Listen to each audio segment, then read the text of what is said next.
All right, ladies and gentlemen, shipmates of all ages, Canadians, Americans, and everybody else that's not that important. I'm kidding. It's Across Your Bow podcast, episode number 38. I'm, of course, your host, Sir Venom IK.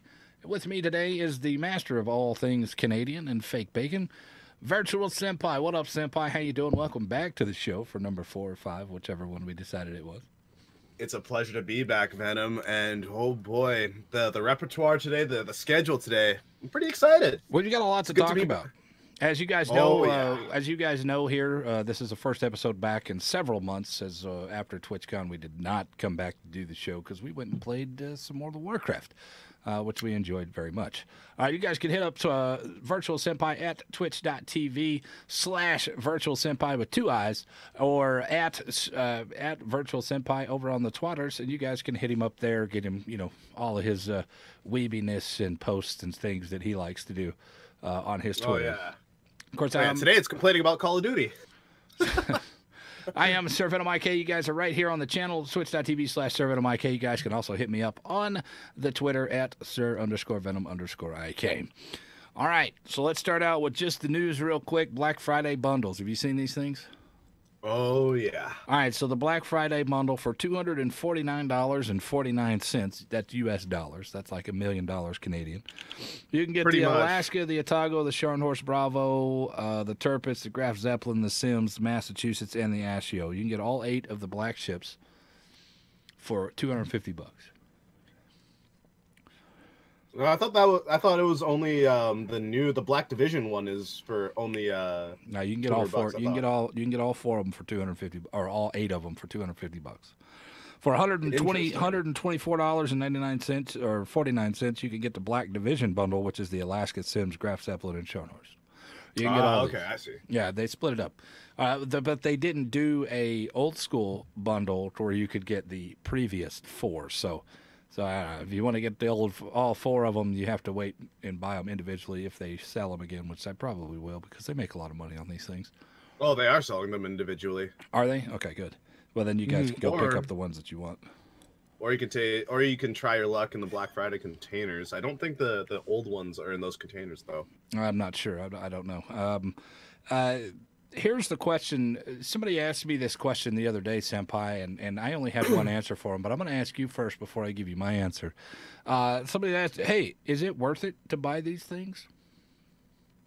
The containers or the ships? The ships. It really depends on how you go about getting the ships. I'm going to go with an it depends, but in my opinion, if you already have the original versions of the ship, don't bother. But if you're a collector or you don't have the ships already, then yes, I would say so. But it really also depends on how you go about it, because 1, you can test your might in the RNG containers, or 2, you can just buy them outright. And honestly, I would test my luck. Test my luck. I've had pretty much the same mentality. If you're a collector and you just have to have everything in the game, then fine, why not? Who am I to tell you how to spend your money? But if you already have these boats, there's really no reason to spend money on the same boat again. Just for a camo? Question mark? I mean, it doesn't really, I don't care how good they look, and other than the Graf Zeppelin, because the Graf Zeppelin on the outside looks great, but those planes look like they're just unrendered. Basically, they're just black planes that have legit no detail. It's almost like they just kind of was like, you know what?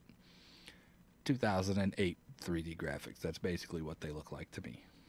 Basically, it doesn't feel like there was any effort put into them. If they put maybe how the metal overlaps and there's little seams, if they put that in gray, that would have looked much more beautiful. There's not even any windows on this thing. It's just a solid rendering of these planes. But either way, I mean, it's a Graf Zeppelin. Did you think that the Graf Zeppelin was good enough to be a black ship, as it's probably one of the weakest ships at Tier 8 carrier-wise?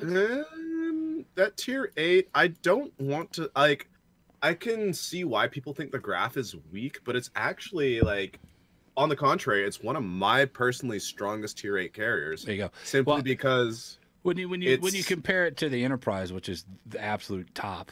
Oh, if you compare it to the Enterprise, then Yeah, That's a no-brainer. Everything at Tier 8 is weak compared to the Enterprise, but that's just because they got so many goddamn planes. So anyway, Black Friday deals, you guys can still get them. There's individual ships that you guys can find on the premium shop individually. So now there was one thing. You know how we got the containers to open, correct? Or we had the ships given. We had the ships given to us. Yeah.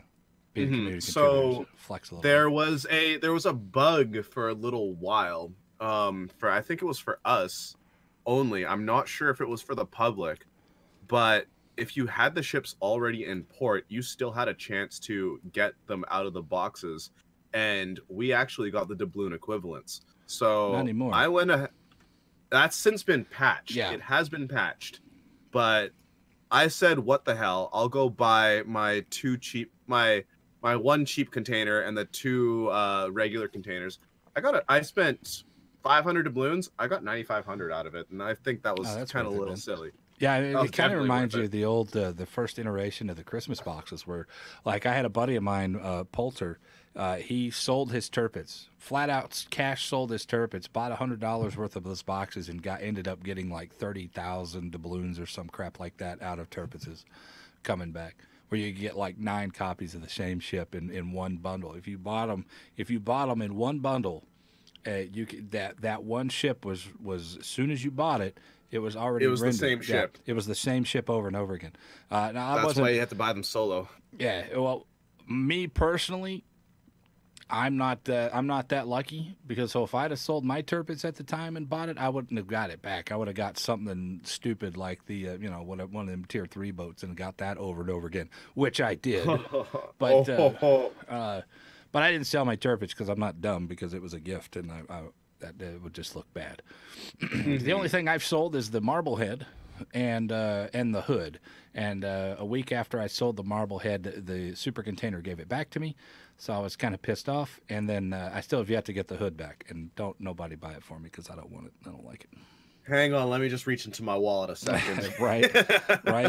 I've actually found don't actually sell premium ships, no matter how much you hate them, because if you have them in your port already, that just means when Christmas time comes around, you don't have a chance at being disappointed. Right. There you go. Because they're already in the pool and they take them out. So don't sell your premium ships. Unless you really, really hate them and they really underperform for you when you know you're better than the boat's actually letting you perform, then by all means, rage out on it, rage sell it, because it makes for good content. And then get disappointed when you get it in a Christmas box again. No, but then that makes it for a funny thing. Like, God damn it, it's the hood. You know how it goes. Oh yeah, it's content. It's content. You saw my Marblehead video. Anyway, December the 14th at 9 a.m. Central Time at the USS Lexington, Wargaming will do the Let's Battle Tour. Is it Let's Battle Tour? It's Anchors Away Tour now. Anchors Away down on the Lexington. That is in Corpus Christi, Texas. I am scheduled to be there. I have everything all set up, ready to go. Me and Sea Raptor, fellow community contributor, will be down there. Of course, with all the beautiful people from Wargaming that will come. I'm assuming Fem and Cam will be there, and not Kami, but what's her name?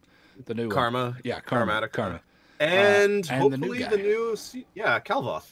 Yeah, I don't know their names. He came from Epic Games, so that's what he was saying. Fortnite. So we'll get to meet him. Also, we were invited to go and take a tour of the Wargaming facilities down in Austin, so we'll be doing that. Unfortunately, since there's a lot of NDA stuff there, I will not be doing videos or anything like that. So don't expect any videos there. But maybe we'll do a live stream at the Corpus Christi event there at the Lexington. That'll be dope. So just be careful when you go inside the ship. There, it becomes a dead zone. Nah, it's all right, man. We'll be all right. Let's see what else. Winter ship storms coming up. I do not know. Actually, I got you. Maybe in the new year. No, I got you. Yeah, I'll tell you everything you want to know right about it now. So Shipstorm event. If you guys don't know what this is a 3 versus 3 tournament. 128 teams on the EU and the NA server. Registration starts December the 3rd through December the 12th. That's when the sign-ups start. First round is you can have hang on, you can have tier 7 and tier 8 ships, one battleship, one cruiser, one destroyer. Top 8 teams of each server will face off. There's 2 stages. The Swiss stage, which is, I'm assuming, a whole bunch of round robins. It's 8 rounds on the NA and 8 rounds apiece on the EU server starting December the 14th. The international stage, where the top 8 of each server fight against each other, is December the 15th. First prize, 10,000 coal, 2,000 doubloons, a tier 8 premium of your choice, and a $50 Amazon gift card. Ooh, they added in the $50 Amazon gift. I like that. I had a bunch left over from the recruit a friend thing, I guess. Second prize, 7,500 coal, 1K doubloons, and a tier 7. Third, 5K doubloon, 5K coal, 750 doubloons, and a tier 6 of your choice. And then fourth place is 4K coal, 500 doubloons, and a tier 5 premium of your choice.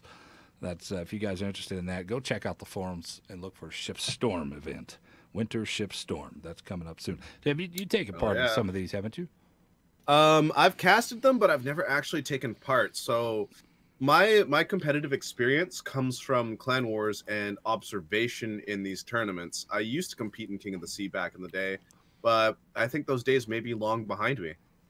Maybe for COTS 10 I'll come around, but I don't know. Well, but definitely, but guys, if you want to get your feet wet into a competitive atmosphere, but you can't get the amount of people together for King of the Seas, Shipstorm is definitely the way to go, because you get your feet wet, you get used to the dynamic and the atmosphere, and the rule sets. They're majorly the same, aside from a few other like niche choices and little things like that. But otherwise, it's a strong recommend. And if you're new at it, then you've got nothing to lose. All right, so there you go. That's all the news I got. Also, so let's start off with some of the newer things that are in the game. The Poltava. Ooh. You played this thing. You know, you don't seem too happy about this thing. It's quite literally hit and miss for me. Like Poltava, it reminds me. It's basically it makes me think of the Vladivostok's younger brother that can actually hit stuff but can't really pen that well. Small gun, and 305s. Yeah, being tier 7 as well, you get that tier 9 matchmaking, and it just isn't nice. At tier 7, if you get high, it's okay. Oh yeah, if it's a 5 to 7 game, it hurts. Then hell yeah, 7 to 9, then you get absolutely dumped on. But I mean, you can say this about it's a typical small gun battleship where you end up taking way more damage than necessary to put people down because your guns just aren't big enough. Precisely. And I find that an issue, and especially another one of the boats that we're going to talk about, the Odin. I find the same issue with that. I find the same issue with the Scharnhorst. I have the same issue with 15-inch guns for the most part. They're just too small, and you just take too much damage to be effective, and it's a frustrating boat. When it's on, it's on. When it's off, good luck, because you're going to take way too much. That's my personal take on the Poltava. The Poltava, it's like its AA rating is pretty high for a tier 7. It sits at a 73. That is pretty high, but does that matter? And it does, because I mean, instead of CVs losing no planes, maybe they'll lose a couple. I mean, CVs are a whole other can of worms. We all know this, but just for the sake of saying it, like the AA rating's actually pretty good. And I think the concealment, let me just throw Kuznetsov on mine right here, because he is my battleship captain. Fully concealed, 12.2. That's actually not bad for a battleship. Not bad for a BB. Considering the Tirpitz is like 12.7. Yeah. And it's way bigger, and its tonnage is a lot larger, or theoretically larger. It's actually, the concealment isn't bad, so you can sneak around a bit in this thing. Yeah. In the few handful of games that I've played it, I felt comfortable in it. It just the tanking ability on this thing is just like another Russian battleship. It's pretty decent. You can still really smash this thing. You know how the sign-up gets really crushed by the Colorado main guns on the bow and the Nelson guns. You still get that a little bit of weakness, but I don't know, man. It's an interesting boat, and I've enjoyed the few games that I've played in it. So Is it worth it to people to buy? I don't know. Do you want to spend the money? That's the question. If you Well, want to spend the money, it's worth it. If you don't want to spend the money, then no. If you're questioning here's about spending the money, well, should I get this one or should I not? I say, there's better boats at Tier 7. here's my logic behind it. If you want a Russian battleship trainer and you do not have the Lenin, True. drop on the Poltava. It'll teach you some things. True, But if you true, have true. the Lenin, then I don't think you'll need it.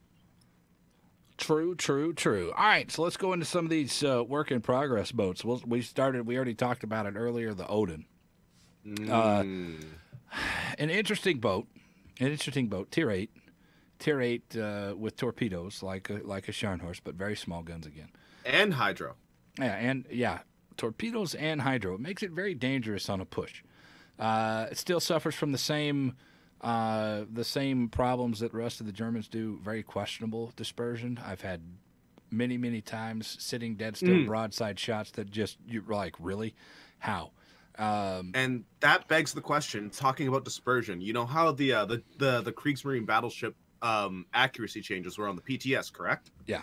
This makes me think: is the Odin going to be included in that accuracy buff? Does it Or need to be? is it already, or is it being excluded from that? Because if the Odin is being included in that buff, then I can't wait to see what happens. Yeah. I don't think that the Odin needs an accuracy buff. When I needed the shots, they were there. Other than the few random BS shots, when I was up close, I did not feel like I was missing. Like when you play in the Gneisenau or the Tirpitz or the Bismarck, when you're up close, you still feel like you're missing a lot. You should be hitting more because of the 9 guns versus the 8 guns. And the offset of having the triple turrets as opposed to the double turrets. There's less margin for error, which are more margin for error, which I find very refreshing for a German battleship. So far, of all the German battleships that are currently out there and playing this boat, I actually enjoyed this boat. I thought it was actually pretty dope. It was tanky enough where I needed to be. It hit, even though the guns are very small, it still was tanky enough to where I didn't take too much damage. Like we were talking about the Poltava, when you have to push in or you have to make that move, you end up taking too much damage because the guns just aren't there and you're not tanky enough.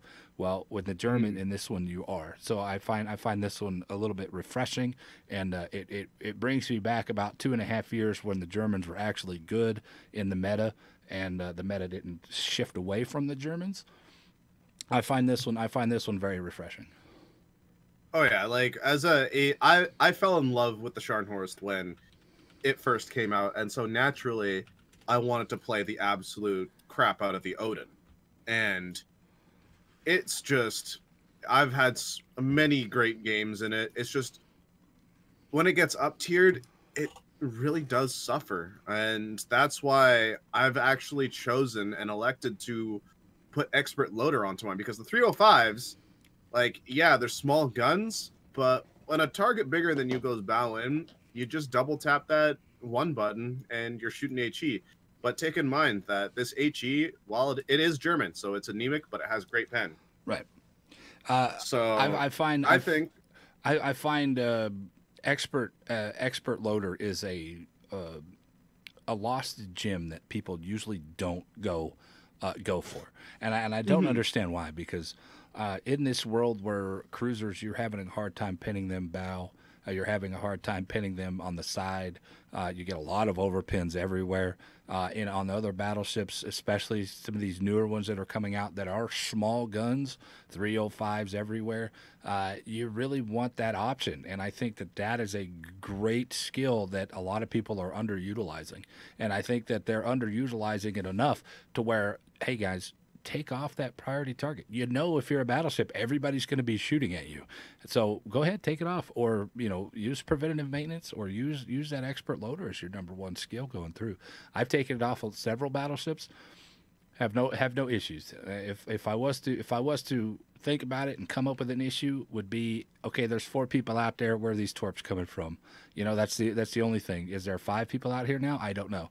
That's the only thing that I would counter to my own statement saying that priority target's mandatory, because I don't think it is.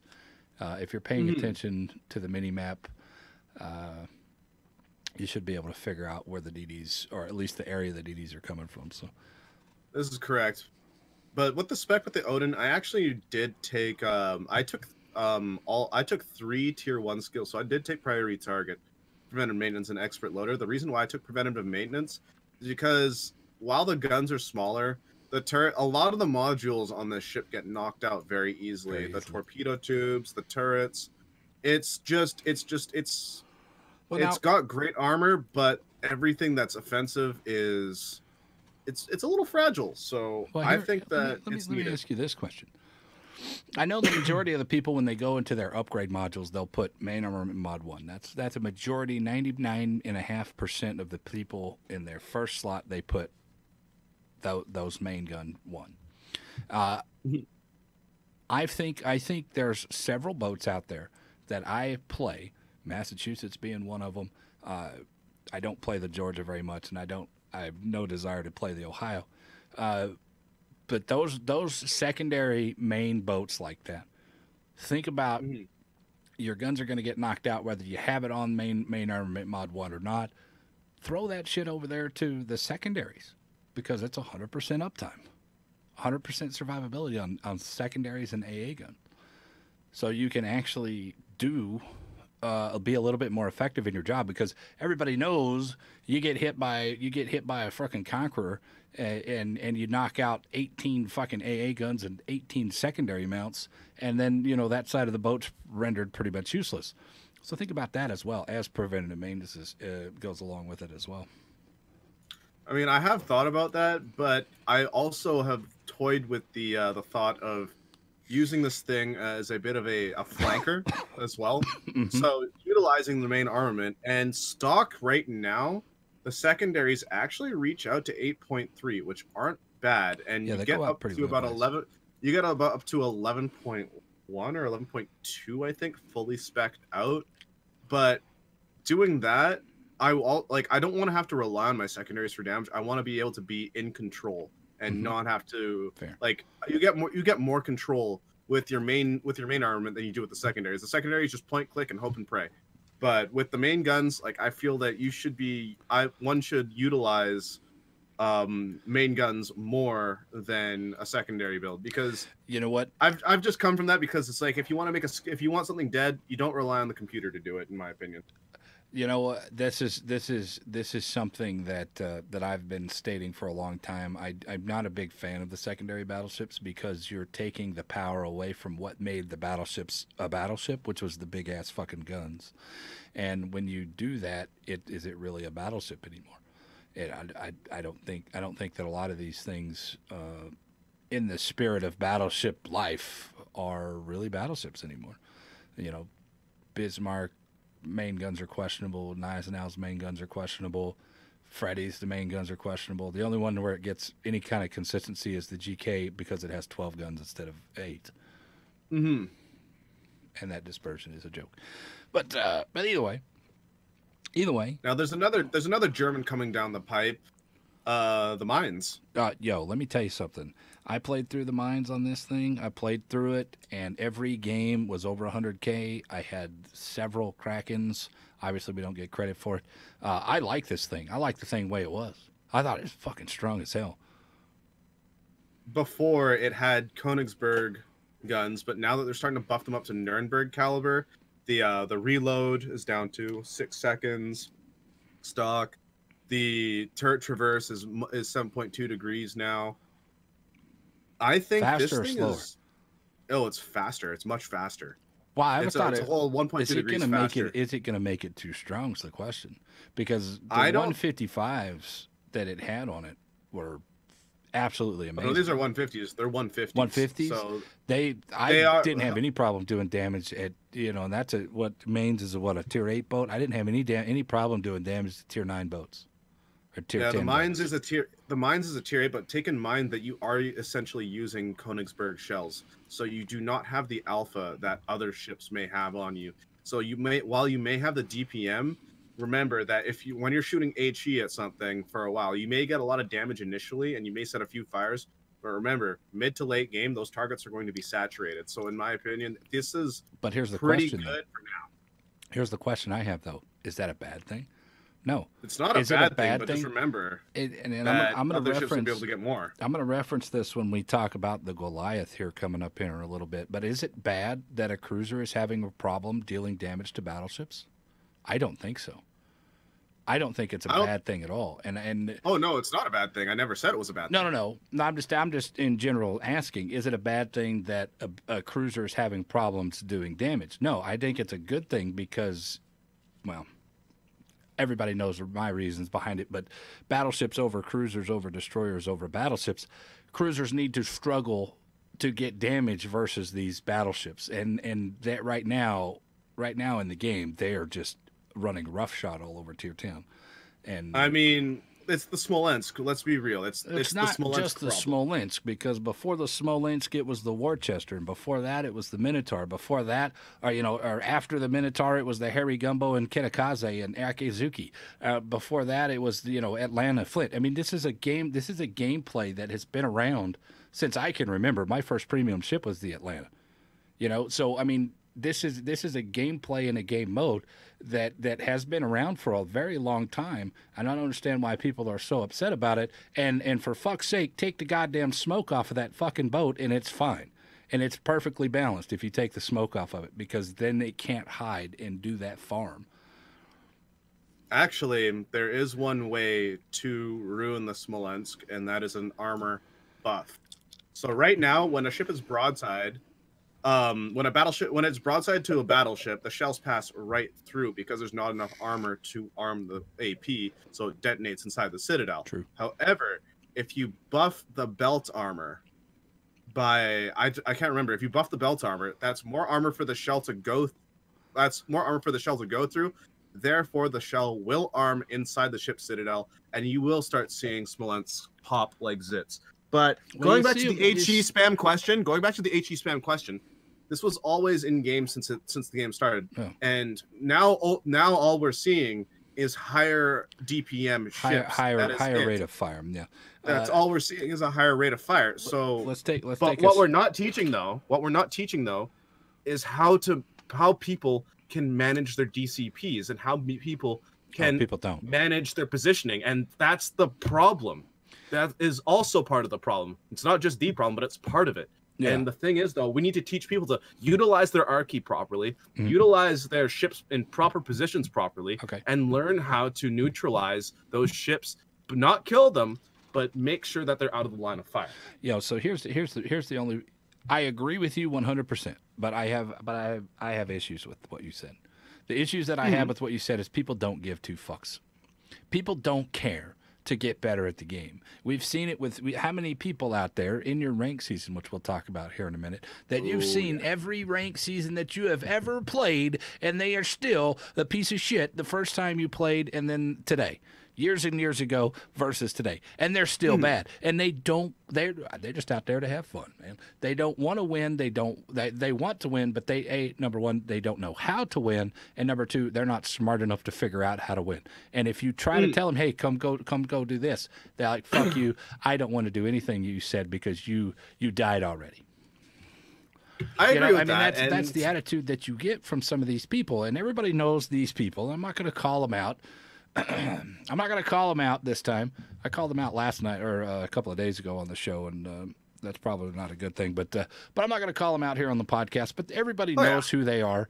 Everybody hates seeing these people on their teams. Everybody hates interacting with these people because they're bad. They don't know that they're bad. And senpai, my God, they think you're the fucking problem. And they have no self-reflection, and they can't make any changes. So precisely. As much as I agree with your statement that we need to teach these guys when the proper time to hit the repair button is, when the proper time to fucking shut off your guns and run away, disengage, they won't listen, man. Oh, they won't listen. But the thing is, though, if they dare complain and they keep doing the same shit, they have no right to complain. They literally have no right. It's like, oh, this is overpowered, this is that. It's like, well, if you try to change, well, no. Well, tough titties. Tough titties. No, I haven't heard that in a while. My mom used to say that. Well, tough titties, you ain't going to get what you want. I ain't going to get what I want. Like, we're not gonna dumb down the game because of like the sub 40%ers who think that one cruiser's overpowered. Senpai, but they already have. They already They have have dumbed down the game because of those 40%ers. Look at the whole CV rework. Was dumbed down because of the 40%ers couldn't compete, and now there you're are getting, different reasons now you're behind getting that. well, I understand, but that was a reason, and now you're getting these boats. I mean, let's take a step back. 2 years ago when all you had was Hindenburg and you had the Zhao and you had the Demonis. Those were the only cruisers for a long time. Maybe the Moskva, as the Russian one. I think there was 4 at one time, and they were long range HE spammers back then. They're long range HE spammers now, except for maybe the Demonis, depending on if you want to take the spotter plane enhancement instead of radar. But that's been the gameplay mentality. Let's long range HE spam. Let's set fires since the inception of the game for these cruisers.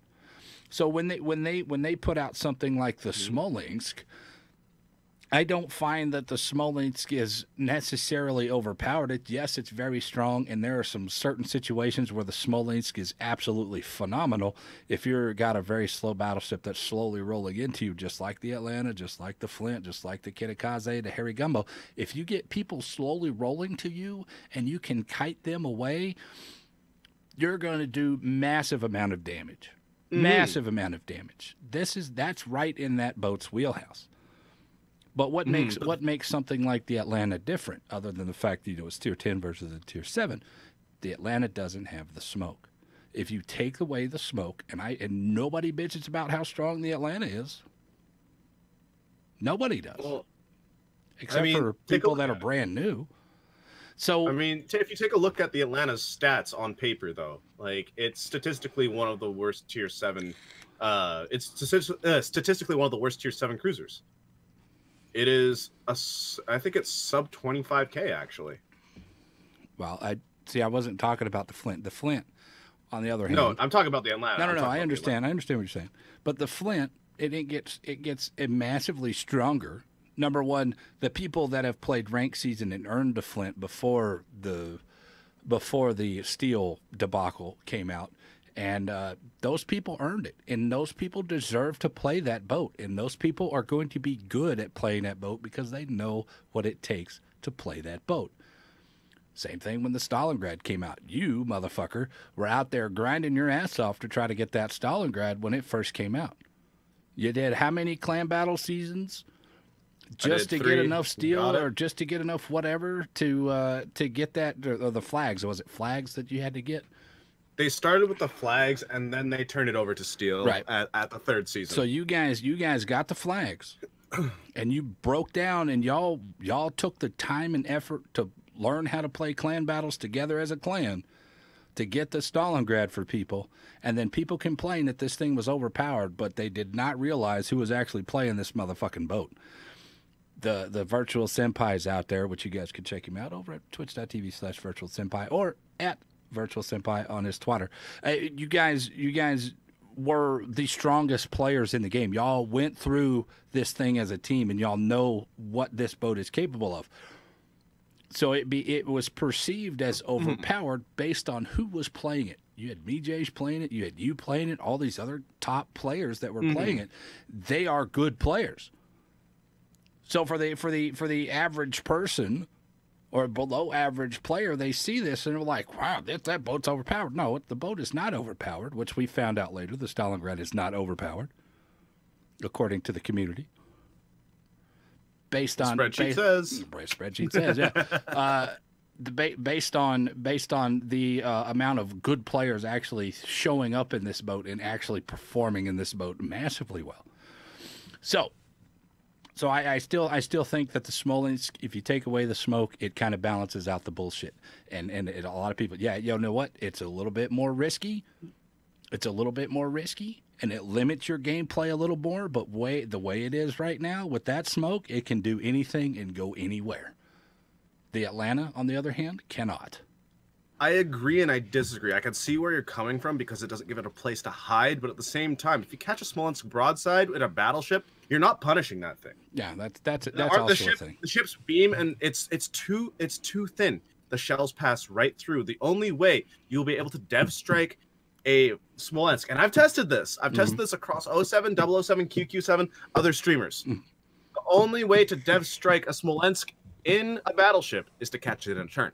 Yeah. That is the only way. Well, if you catch it somewhat angled. Now, there's another thing to be said.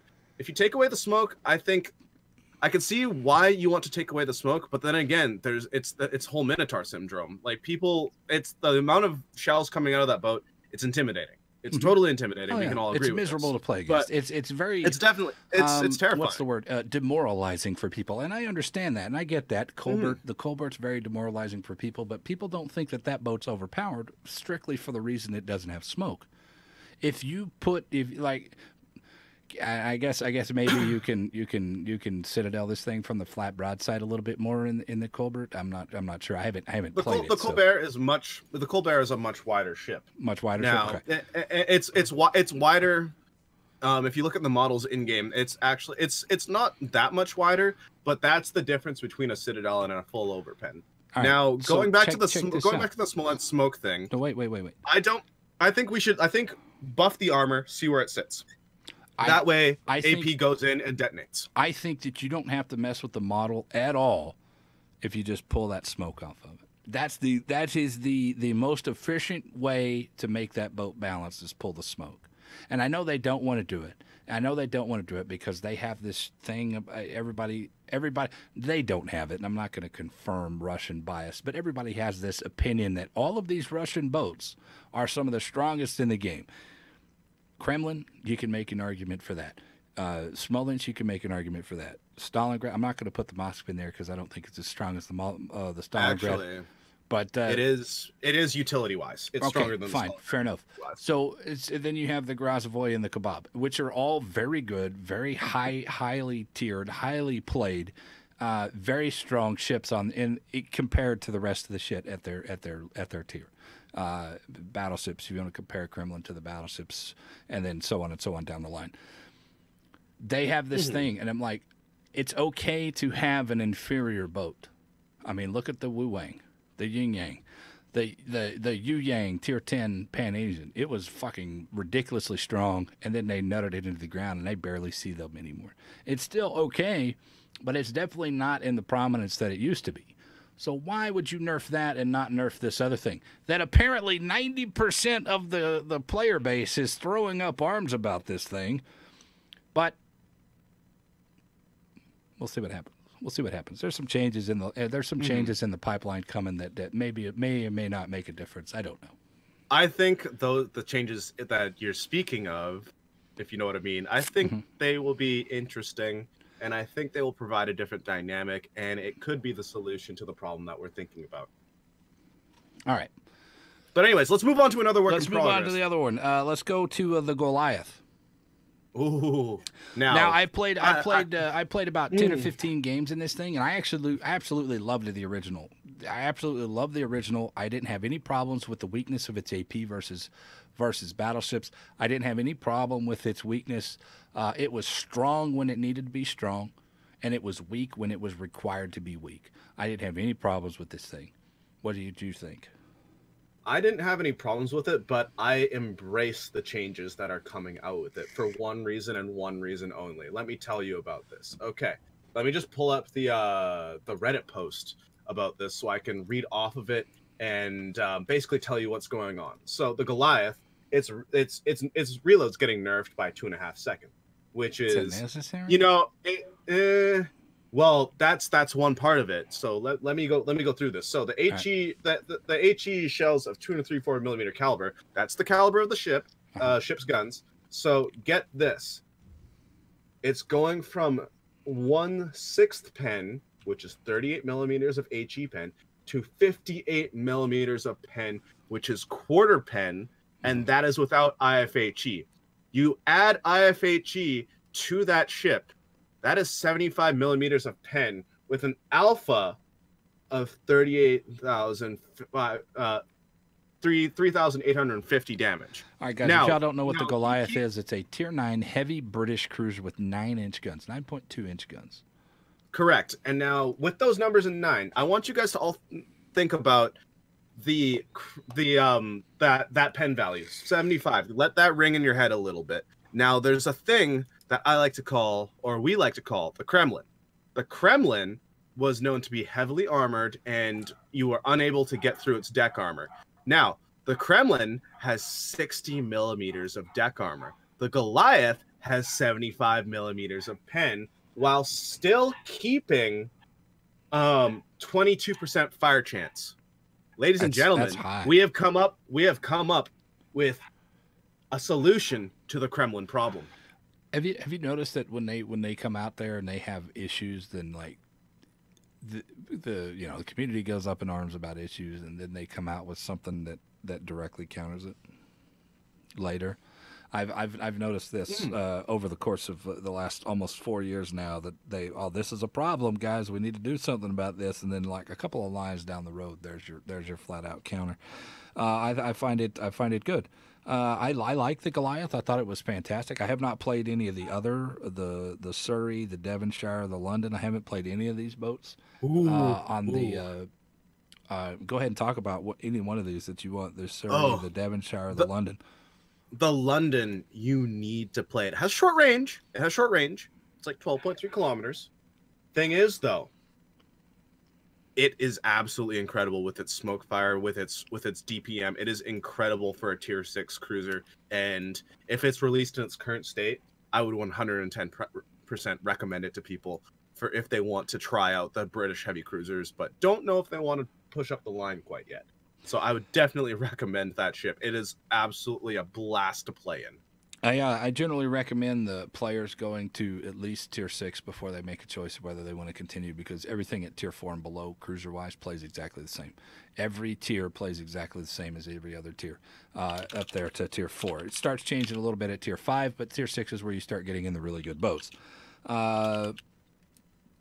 So what else is out there? Your Silly Wanger. I have actually not played this one yet. Silly I'm Wangy. Actually looking at it. Let me tell you. I'm actually looking at it right now, and Silly Wangy is a pretty it is an Ognivoy basically at tier 8 for the Pan Asian line. It's got 2 sets of guns, and it's got deep water torpedoes, plus it has a hydro. Look at the range on the hydro. I think it's 5, but I'm not sure. Hang on one second. I'm putting a captain on it so I can take a full look at it. Hydro range, detection of ships 5.5. Holy 5.5 crap. kilometers. 5.5 Holy. So you know what? Jesus. You know what this reminds me of, Senpai? The fucking Low Yang. You know how strong the Low Yang is in a ranked season at tier 8. How strong it is when that hydro's up. After your hydro's not up, the Low Yang, I'm gonna be honest with you guys. I think the Low Yang is a piece of trash if you don't have that hydro on it. I think it's 100%. 100%. It's a 4-gun Benson hull with really bad AA, really slow, low damage torpedoes. But that hydro makes it has so much power and so much utility of area deniability. You can push in on people. You can be very aggressive, not unlike the German destroyers. Silly Wangy. Deepwater Peds, so you're going to have to rely on those Russian 130 guns. It is 130s, correct? I want to make sure. Yes, they are Russian 130s. Russian 130 millimeter guns, they can do some damage, and they can do that damage relatively quickly. So you're going to have to rely on those guns in that hydro to be aggressive. When your hydro's down, you're a passive son of a bitch, just like every other boat with hydro. That's their main draw. So it does give you a good balance of gameplay. You can be aggressive, you can be passive if you have to, and those deepwater Peds go 10 kilometers or so, and they do a lot of damage. The only problem I have with deepwater Peds is you're really just automatically putting yourself at a disadvantage because you can't hit DDs. So in knife fights, you definitely want to get range on this guy. Oh yeah, but the I definitely think you want to stick. Let's see what its stock range is. Stock range is 12.5, which isn't bad. That's respectable. That is totally respectable. Well, 12.5 also affords you the opportunity to move up a little bit closer, and then you can actually, if there's nothing else around you, you can open fire, hit in your smoke, sit in your smoke, open fire, do all that smoke firing nonsense that you like. Or if it's relatively quick, you can actually long range this thing. Not unlike I mean, not quite to the extent of what you can in the Kiev at tier 8, but it's a reasonable amount with only 4 guns. Mm-hmm. I mean, let's see. Like, if you put BFT on this thing, it actually shoves its reload down to about 4.5 seconds. Which, I mean, Not that's terrible. pretty. That's not bad, but we've definitely seen better. Oh, absolutely. We have seen better. All right. So, Silly Wangy, I've enjoyed it. You said you haven't played it. On for DDs as I don't know what you want to call me. I've never been forced to pick a ship category that I call myself a main, but if I had to choose, it would be destroyers. As that's the only ones I play in ranked very much. So I would say a DD player. But as a DD player, this one's okay. This one's not going to win any damage damage records. It's a very I think it's a very approachable boat by new players. I also think that it's a very average boat. When it's on and you're having a good game, you're going to love this thing. When it's not on and you're having a kind of a bad game, you're not going to enjoy it. But You're gonna struggle, yeah. Yeah, for the most part, if you're skilled at this thing and you know when the time to push is, and when your hydro's up, you can absolutely dominate a cap, and that's basically what destroyers are for. So duration. The duration is duration's pretty nice. 110. So with this thing's hydro, I do think putting a hydro module on it would be great, because if I believe it has the longest. It has the longest range hydro. I do believe it has the longest hydro range at tier 8. The Low Yang is 5.5 as well. It's the exact same. Mm-hmm. It was 5.4, but then when they standardized everything, it moved up to 5.5. Yeah. So it's on par with the Low Yang. All right. Played with your Canadian brother, the Drake, which is the tier 5, I believe. I don't honestly. Yes. Actually, it's the tier 9, I think. Yeah. The tier 9. I haven't played this one. I assume playing the Goliath, it's just a kind of a nutted down version of the Goliath. Yes, it has. It's basically just one less turret. One less turret. Okay, fine. So it'll play relatively the same. The Godzilla, that Gorizia? Italian ship, Gorizia. I don't think I didn't really want to bother with the Gorizia because it's a tier 7, and basically if I want to play a tier 7 Italian cruiser, I'm hopping in my Degla Bruzi. I've only played one game in this Italian cruiser, so I don't have enough experience to give you a unbiased opinion or initial reaction. So I'm not gonna say anything about it. So we'll skip it.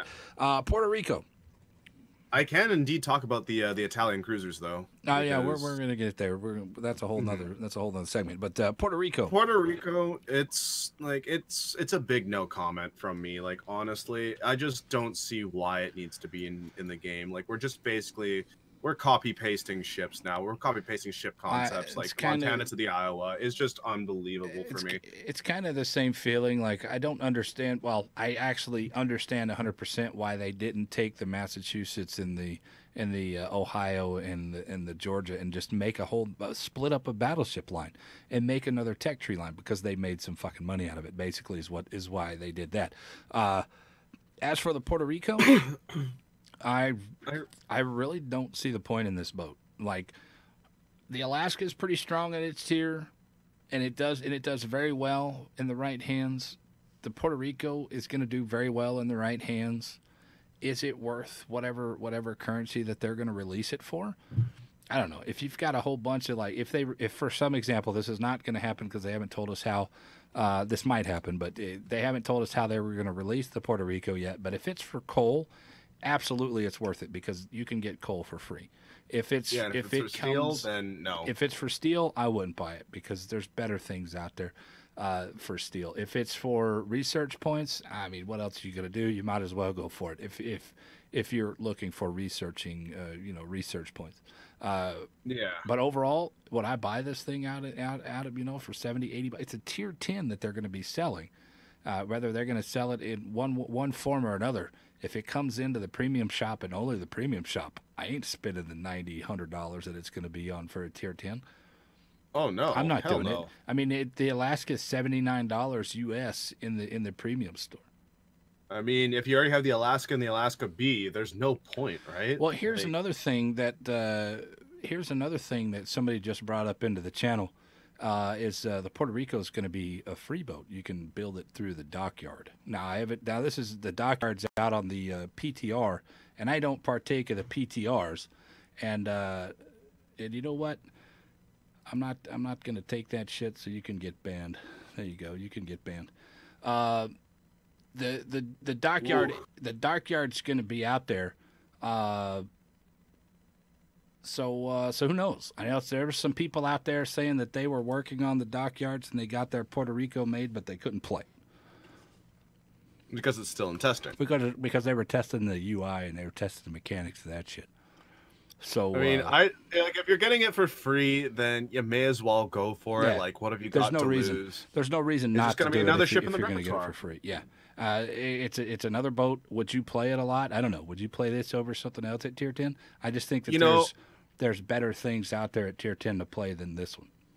I mean, I do consider myself a bit of a battle cruiser aficionado, but I don't see myself playing the Puerto Rico. It's just, I just don't like it. Like, I loved the Alaska because its guns actually, like, it felt like it could do something, but now we're just basically getting a small Montana. Like, this is laziness at its finest. And and I say this completely with a serious face and completely true. I would rather play the Yoshino over the Puerto Rico, and that's saying something. And I'll be honest with you, Yoshino's pretty dirty, man. I like the I like the Yoshino. When I was testing that thing out and I played it since then, it's pretty strong. And I've seen several of them in rank this season, which we'll talk about here in a minute. And they've been very strong. All right. So let's break off from all that. That's all the work in progress stuff. I am Sir Venom IK right here at Sir_Venom_IK. You guys can hit me up on my Twitter, get all the updates before I go live. And then twitch.tv/Viirtualsenpai and then at Viirtualsenpai right there. You guys go check out that motherfucker too because he's pretty dope. He's got that baby fuzz going on right now. You know. That baby fuzz. One day you'll hit puberty and you can grow a real beard. Did you see my beard stream on for Movember? Dude, I thought it was hilarious that you were doing Most Shave Movember when you can't grow hair. I mean, that's why I have that beard, right? That big fake beard. And I have to thank Krieger's wife, Empress Carnage, for making that for me. So it was really, really cool. And yeah, but anyways, let's get into the second course here. Let's talk Italian chips. We're going to talk Tier 5 and above because those are the ones that only really give a shit about because nobody cares about Tier 4 and below. Tier 5 Monte Cuccoli, I think it's a piece of trash. I think the guns are too weak to do damage versus Tier 5 battleships. Other than that, it's fine. It does fine against battleships or it does fine against cruisers and other destroyers. What are your thoughts real quick? The Monte, it's like there's one thing I will say about it. Yep. It is a good intro to how the cruiser line will play. Absolutely. But its guns do feel a bit anemic. Like, for example, I believe they're 150 or are they 203? Yeah, they're 152s. Yeah, 152s. They're very weak. They're 152s. And so with the SAP pen values, I mean, they can be there, but at the same time, a 14.3 second reload on 152s, that doesn't sit right with me, and so that's going to be a big yikes and a hard pass. Absolutely, I'm not a fan of the Tier 5 one. Now, when you hit Tier 6, the Trento, at Tier 6 you get the 203s. Now, this is where you start seeing how good these boats can actually be, or based on your skill level, and I will talk more about that when we hit Tier 10. Trento, I didn't have a problem with this boat. We have grinded through all the way up to Tier 8, and then I played the Brazindi and the Venzia during the testing phase, and they haven't changed since the last testing phase, so I have a little bit of experience in those. But Trento had no problems with this, did a lot of damage with that SAP, absolutely murdered destroyers, and would knock the hell out of cruisers as well. Was a little bit more effective on battleships. It was pretty fun. I have to actually say I thought this boat was pretty good. Trento, It's definitely a step in the right direction, and it helps you get more comfortable with the coming ships in the Italian line. Mhm. And I do think that at tier 6, it can shine when it is top tier or even mid tier. But once you get up against tier 8s, you're up a you're creek you're without a you're paddle. you're back And you're back into the not doing damage to battleships. So exactly, you're limited on your exactly. targets. Tier 7, the Zara, another good upgrade. I thought Tier 7 was fantastic. Just another cruiser in line with Tier 7 that I honestly, there's two tiers here that I think the cruisers outshine everything, and that's Tier 10 and that is Tier 7. Tier 7 has a massive amount of really strong cruisers at it, and this one just fits right in there with everything else. Really strong, does well against Tier 7 and Tier 8 battleships, does okay against Tier 9s. It's not as strong as you would want it to be versus Tier 9s, but you're a Tier 7, so it's, I think it's fair. Still, again, obliterating destroyers and doing very well with its AP and its SAP versus the sides of cruisers. Thoughts? Now, the Zara is probably one of the more decorated Italian ships in the Regia Marina, and so that, and alongside its ship, sister ship Pola, which hopefully I want to see as maybe either an up-tiered premium. That would be really cool. Seeing a tier 8 with a heel, a tier 8 Zara with a heel would be actually be really cool to see. But otherwise, Zara, I'm kind of drawn to it because back when in the old days, my old Super Weeb days of playing Concole, Zara was actually put into that game as a ship girl, and she was a very good ship girl. Oh. So Good or pretty? Yes, Like I'm you just wanted gonna to say make yes to her. that. Yeah, okay. No, she was very, her stats Okay. were very good, All right, and it was So you easy had on the eyes you as had a well. little bit of affinity for it. Okay, so it's nice. Nice. Yes. You see some of that transition, Mhm. and that's And always so, good because you have mhm. you're attached to that boat in some way. Yeah, and the seeing the comparison between that and this, the gun power is very strong. The dispersion is, it feels very good, honestly. Your max dispersion, I think, is, I can see it, 134 meters That's not good. in That's this not boat. bad. So that's not bad at all, considering the Zhao is around 127. I'd say this is very accurate ship at Yeah, tier I 7. thought it was pretty accurate. And if you have to free XP ships in this line, I would say do not free XP the Zara Don't because it skip is the a Zara. very strong. Now, Don't skip this boat. if you wanted to skip a boat, I recommend skipping the Amalfi. I don't particularly like this one. I went back to, I was saying Tier 5 struggles against battleships. I feel like this Tier 8 struggles against every battleship. Tier 8, Tier 9, Tier 10, especially Tier 9 and 10. It struggles against to do damage with that SAP. But it's still, you're limited to shooting cruisers and shooting DDs, but it does that very well. So that is a bonus for it. Wasn't a big fan of the Amalfi. I thought it was kind of like the Edinburgh upgrade from the Fiji. Just really didn't seem much of an upgrade. This is the feeling that I get from the Amalfi. Overall, it's a pretty decent boat. You just struggle versus battleships, which is not a bad thing. Not a bad thing at all. What do you think about the Amalfi? The Amalfi, now I'm gonna have to disagree that this ship is actually, it surprised me. It was a pleasant surprise because, one, you have more of your firepower located in the front. You have 2/3 of your firepower located in the front because you have 9 guns in total. 6 of them are in the front. Two, your guns, your secondary guns are updated. So instead of, hang on, let me pull up the caliber of the, instead of you see the secondary guns on the Zara.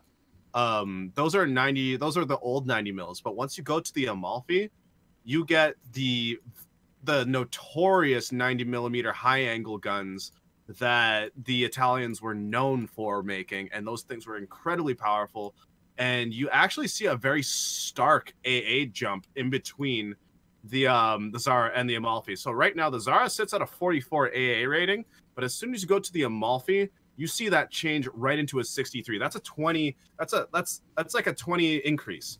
But the one drawback to the ship, and I can see where this may be where some of your ire comes from for it, it lacks a heal and survivability. I think maybe that was a key, but I still didn't feel like I was. I didn't feel like I was as effective at Tier 8 than I was at Tier 7 versus the same tier battleships and stuff. So I mean that was a big down a big thumbs down from me, but overall the rest of the ship is a thumbs up. But, its concealment is one also super good. So, for example, you throw a Catherine. I believe it's like 10 point something. I can't remember what it was, but it was super low. It was very, very good, and that's exactly what you want to see when you're looking for destroyers. Yep. Now, the Amalfi, when you find a tier 8 destroyer in that thing, you put a salvo on it, you're seeing at least 9K. I was receiving as a destroyer playing against that 7,000 to 9,000 damage volleys. If they hit a lot of shots. If they didn't hit too many shots, then it was 2-3 grand, about normal battleship overpins. But overall, Amalfi. Other than that, dude, I gave it about a 6. It sounds like you're going to give it a what out of 10? I'm gonna say maybe around maybe a 7.5. 7.5. It's all right, yeah. So I think it is definitely in my opinion, it's one of the stronger tier 8 cruisers at current. And if played correctly, it can be a force to be reckoned with. Yeah. On the next end of it, tier 9 Brazindi. I think that the Brazindi really shines. Before I went back and played really in depth in the Zara, I didn't have any love for any of these boats. I like they're all trash until you hit tier 9. So I've come back and said tier 9 is really good. Tier 10 is fantastic. Tier 7 is really good. Everything else, give or take, I could leave them all except for 7, 9, and 10.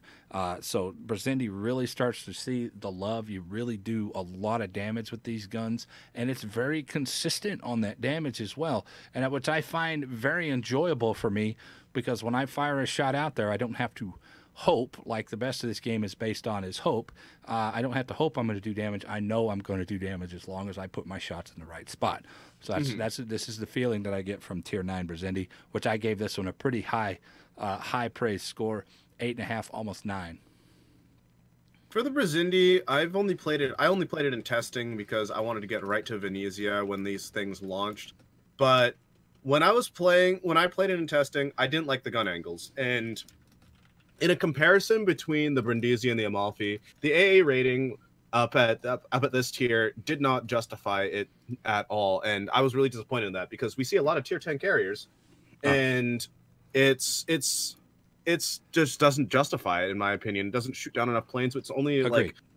like a what is it, a 5-point increase? It's not much. I think it was 69 on the Brindisi in comparison to the 63. So it's a 6-point increase. In my opinion, that's not enough. And the gun angles, meh. They're rough. I've seen it, like that ship has seen better days. But now I'd give it a maybe around a 7, 6.5. I didn't like it too much, but moving on. I see it now. The reasons I gave it for that 8.5, almost 9, is just for the amount of consistent damage. I didn't really think about the weaknesses in the CVs, because it doesn't matter what boat you're in. The CVs are they're pretty much run roughshod over everything, within reason. With that being said, the gameplay of these boats is long range HE spammers. It just plays like a Zhao. It plays like a Hindenburg. It plays like a Henry. It's the same gameplay, just with a different reload status, and well, different armament altogether, because it's SAP versus HE. But you get the point. It relatively I would disagree with that. You're gonna play. You're gonna play this thing under 10 kilometers. I wouldn't. No, not under 10. But I definitely don't think under 15.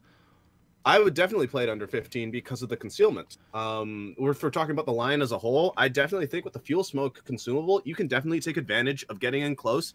And then once you go dark, you can press that smoke button, you can turn out and run. So it's basically a bit of a hit and run ambush type cruiser that can really turn a game in your favor if you manage to delete a destroyer early, or get some good damage on a soft light cruiser very early with your team. Now, it can do well at range. I will not discount that, but I do not think that it shines well at range. It cannot damage farm like something like the Zhao. No. Here, wait. This will lead into tier 10. But the reason I say that, because that detection is so low, it plays a lot like a Zhao, because the Zhao's detection is pretty goddamn low, and those are the stealthy long-range HE spammers.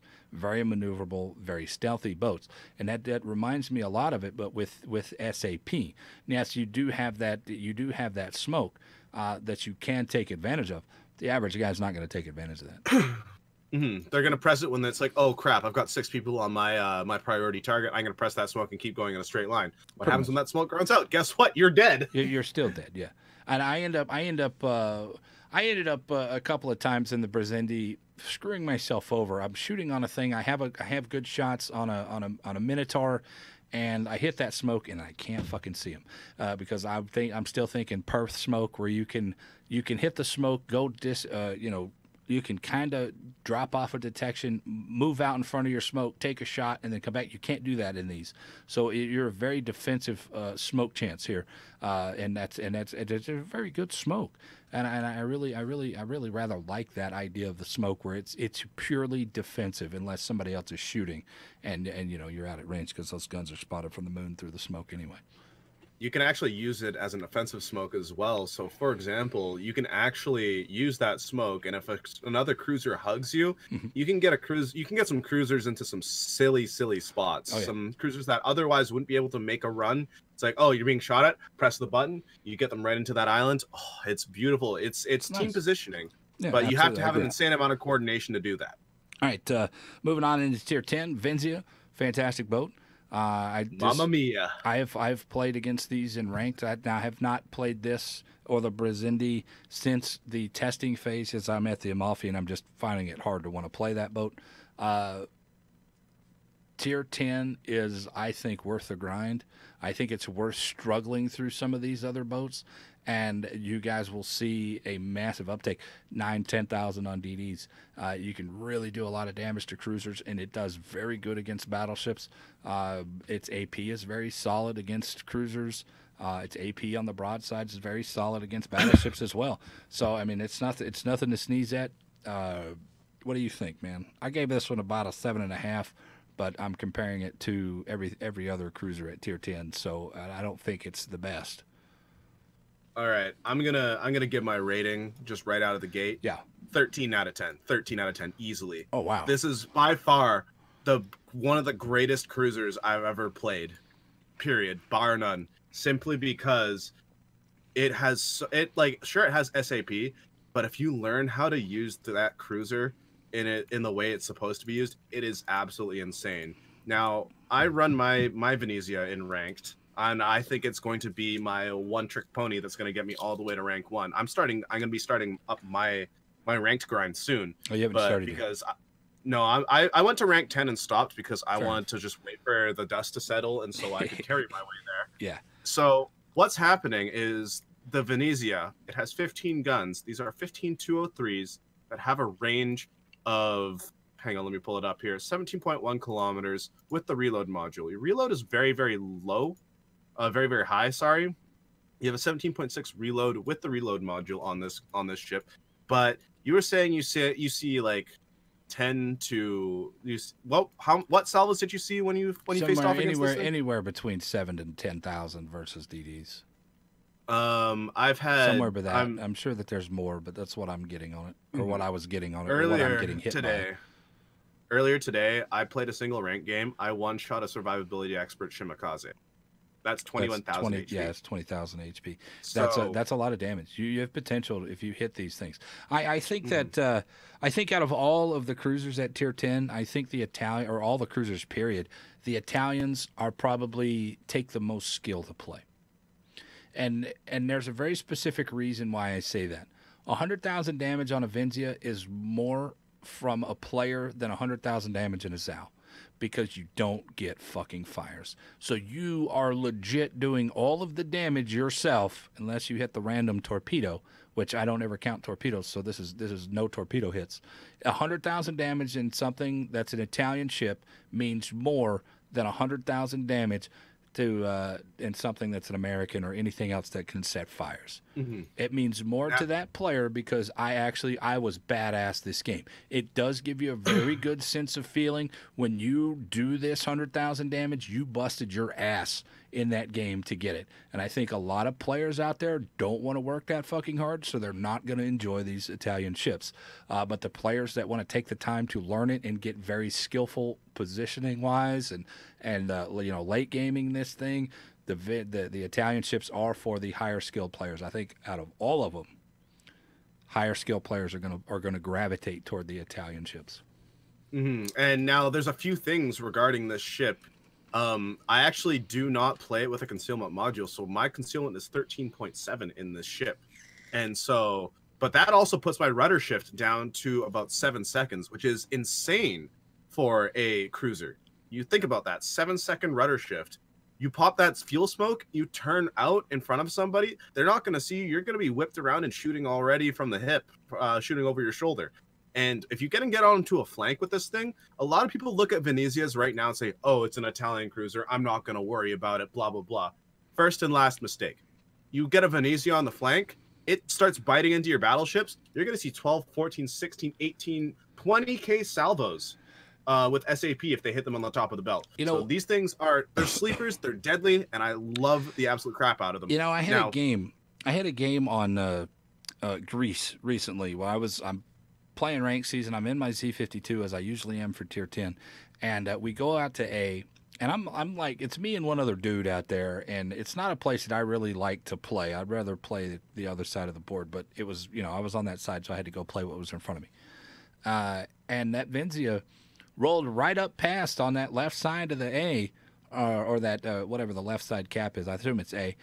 They rolled right up left side of A, and nobody fucking touched it, and it absolutely murdered the sides of our flank. And I'm like, y'all have to do something about this. I ended up dying to it because I just couldn't do anything.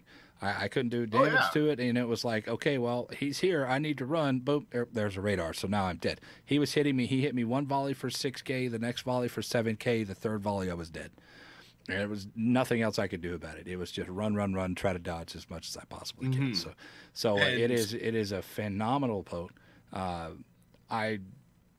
Not my favorite boat because I don't like to work that hard because I'm a lazy git.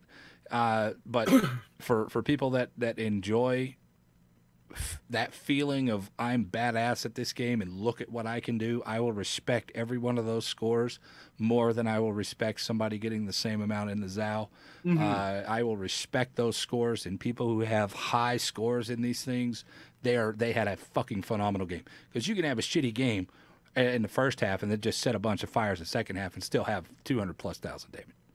I mean, you can still do that, but is that as impressive as this guy doing 100K in his Italian boat? No, because you're having to make those shots yourself because you don't get those free fire damages. And now, if you can actually get around on a flank, now I'm gonna go over a couple things that I actually experienced in a couple of ranked games that I actually had on stream just to get myself to 10, just so I could sit there and wait. Now, Stalingrad tried to fight me. Stalingrad. Very powerful battlecruiser. We all know the look. We all know the feeling we see when we come up against one.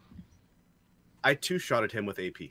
Oh wow, it's pretty strong. 6 Citadels first salvo, 6 Citadels second salvo. He was gone. Pretty accurate boat too. He didn't. It's extremely accurate. And before that, I had flanked a Yamato and was shooting his upper belt. About 14K salvo each time. We melted him down pretty quick. Yeah, it didn't take long. You need to respect the Venezia. If you come up against one, you cannot let it go out on its own. If you see it go out on its own, you need to make sure you corner it and neutralize it with the appropriate counter, which would be a bow-on heavy armor battlecruiser, battleship. You cannot get anything that's soft towards these things, or else they will eat you alive. Agreed. Even though this Stalingrad was, it was a bit of a brawl. He was sub 5. He did end up giving me that angle because he didn't respect me, and I just went right through him. I respected you after that. I respected you after the fact. This is another boat that I think screams for expert loader. I think a lot of people will sleep on the expert loader here and just stay on SAP for so long that they never take advantage of their AP. And now Venom, on the contrary, no, because Luigi Sansonetti, his skill Let me give you a lowdown here. So you know how regular expert loader gives you a minus 50% to your reload time on Right. expert on other shells, right? Luigi Sansonetti gives a 75%. So So it's if like I'm George if I'm Doe. loaded if I'm loaded SAP and I see a broadside Minotaur, for example, I double tap my AP key. That's a 3-second reload. Yeah. That's it. Yeah, absolutely. Take that. Like I was saying, this one screams for it. Take that expert loader. Take that expert loader, guys. You're not going to be disappointed. Especially if you're using that captain. Even if you're not using that captain, take it anyway because that's just faster. That's the same. It's the same captain skill. If you guys don't know or don't have Luigi or whatever, it's the same as Steven Seagal was or the John and George Doe. That's 75% reload. It takes a Montana reload down to 7 seconds. That gives you a little bit of context. So for how much did you say reload was with Luigi on it? So with Luigi, if you want to switch from SAP to another shell or vice versa, it's about a 3-second reload with the reload module. That's insanity. But you guys have to make sure that you're reloaded while before it happens, or it won't take effect. So, fantastic overall thoughts on the Italian birds before we move on into something else. Worth the grind if you want. You may suffer a little bit, but once you understand how the cruisers are played, you will do fine. Also, one thing about the Venezia, incredible AA. I was talking about those 90 mils earlier. They were single mounts on the Brindisi and the Amalfi. On the Venezia, those are double 90s. So you get 6 mounts per side. You get 24 90 millimeter guns that will just be pointed into the sky, absolutely shredding planes. I've seen it happen. That's pretty good. It does work. It does work. Fantastic. There you go, guys. So set it up for a little bit of AA if you're able to. So overall, like I said, these things are very, very. They're going to take very highly skilled players to make them work very well. The lower skilled players or the players that don't really want to do a whole lot of work will kind of shy away from these. And I understand that they want to see the big fire damages, and that's been the meta for such a long time.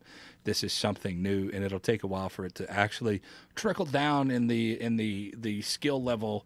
You got the high skill players that are already playing it right now, and then you got the low skill players. They'll eventually get there to where they'll be like, okay, well, let's try these now since we have an idea of what's going on in the game. But either way, highly skilled players, very good boats. You could probably skip tier 5. You maybe want to skip tier 7. Play tier 7. Skip tier 6. You can probably skip tier 8, but 9 and 10 are phenomenal. So I would play those. I know. You would want them to play from 7 and above. But anyway, that's the way it goes. I think that another thing that we kind of touched on the Goliath and a little bit of some of these, like the tier 5, the Monte Cuccoli not doing damage to battleships. I have the feeling that tier 8 doesn't do as well versus battleships, but you had a different opinion. I think that this is a good thing when cruisers struggle to do damage to battleships because it's the way it's meant to be. The battleships are supposed to absolutely dominate these cruisers or have something that they're supposed to do, and then if the cruisers are able to do more damage to that battleship before the battleship can put them down, is it really conducive of that original idea of the game, where it was rock paper scissors, and your battleships over cruisers. So I think it's a good thing that some of these boats struggle versus other battleships. But as anything, if you make mistakes, you do get punished as a battleship in these things. So I think they're pretty good. I think they're pretty good, and I think they're pretty fair as well because you are having to do so much to get that damage. Mm-hmm. I'm also really enjoying the Venezia versus Kleber engagements as well, because a Kleber, oh look at me, I got speed. Venezia, nope, bang, 12K. Yeah, I tell you what. Let's go ahead and go into ranked. Let's move off of that topic and go into ranked. Number one, I'm going to give you guys a little bit of a disclaimer here. I absolutely hate tier 10 ranked. I hate tier 10 ranked because of how strong the cruisers are, and it doesn't really Doesn't really condone a very fair and balanced system when the cruisers are so much stronger than everything else. But that's my opinion on it. I say that for tier 7, and I say that for tier 10. Every other tier, 6, 8, 9, or they're all relatively balanced. CVs in this rank season, I haven't seen very many. So that's good. And the ones that I have seen, I get a little bit of attention early, and then they just kind of leave me alone. So I haven't been really bothered. But when that one guy comes over there and he flies over you the entire fucking game, it's absolutely miserable. Absolutely miserable. I haven't seen too many. I'd say about 40% of less than 40% of my games have had a CV in it. How many games have you played? I don't even fucking know. I've only played 7 games. I've played more than that. I'm up to like rank 6.1 or something like that. And I was shooting for Sunday night. I was shooting for rank 5, and we got to 6.3 a couple times, and then we lost, and then we won, and then we lost, and then we lost again. And I was like, I'm done. I don't want to fucking go back and forth. Because that just gets you frustrated when you have one team out there that you have all the good players, and the next team you have, your team is dirt, and it doesn't do what you want to. I like to put it, for example, we're playing on is it Riposte? I go north to A. That should not be a map. Yeah. That should not be a map. Absolutely not for tier 10. I play Riposte, and I go up to A to just kind of throw torps into that thing and counter whatever they're coming by. And I look down right as me and my guy we were supporting each other, and I look down, and my entire fucking team is on the J line. My entire fucking team is on the J line, and I'm like, what the fuck? And I'm like, those are the type of players that drive me nuts about ranked. I'm like, look, we're fighting up here. You guys are not fighting for this cap, and we're going to lose. And we lost very quickly because they were nowhere to be found. They ended up getting both caps. Me and my guy up top died, and they just ran the rest of the game. I'm like, it was pretty dirt. It was pretty dirt. I found like the games that I played. A13. The destroyer players. I find more often than not that destroyer players will willingly throw their lives away, and it will end up costing a team a game. Like, more often than not, though, I've seen it Shimikaze players. They go into a cap knowing full well that there's a Des Moines on the other side. They go in, get crushed, and then start complaining. It's like, why didn't you support? It's like, because you went into a no-win situation. What do you expect? Like, and he's like, Venezia, why are you out wide? It's like, I just killed the Clever. What do you want from me? Because I'm a Venzia, man. You just play your game. You don't. Yeah, I people like that drive me nuts. I still think that if you have a shitty battleship player and a shitty cruiser player, you can win the game. If you have shitty DD players, you're fucked. Period. I mean, you just can't do it. I don't care if there's a CV in the game or not. If you have bad DD players, you've lost the game, and you see that more and more. Now, I've been around.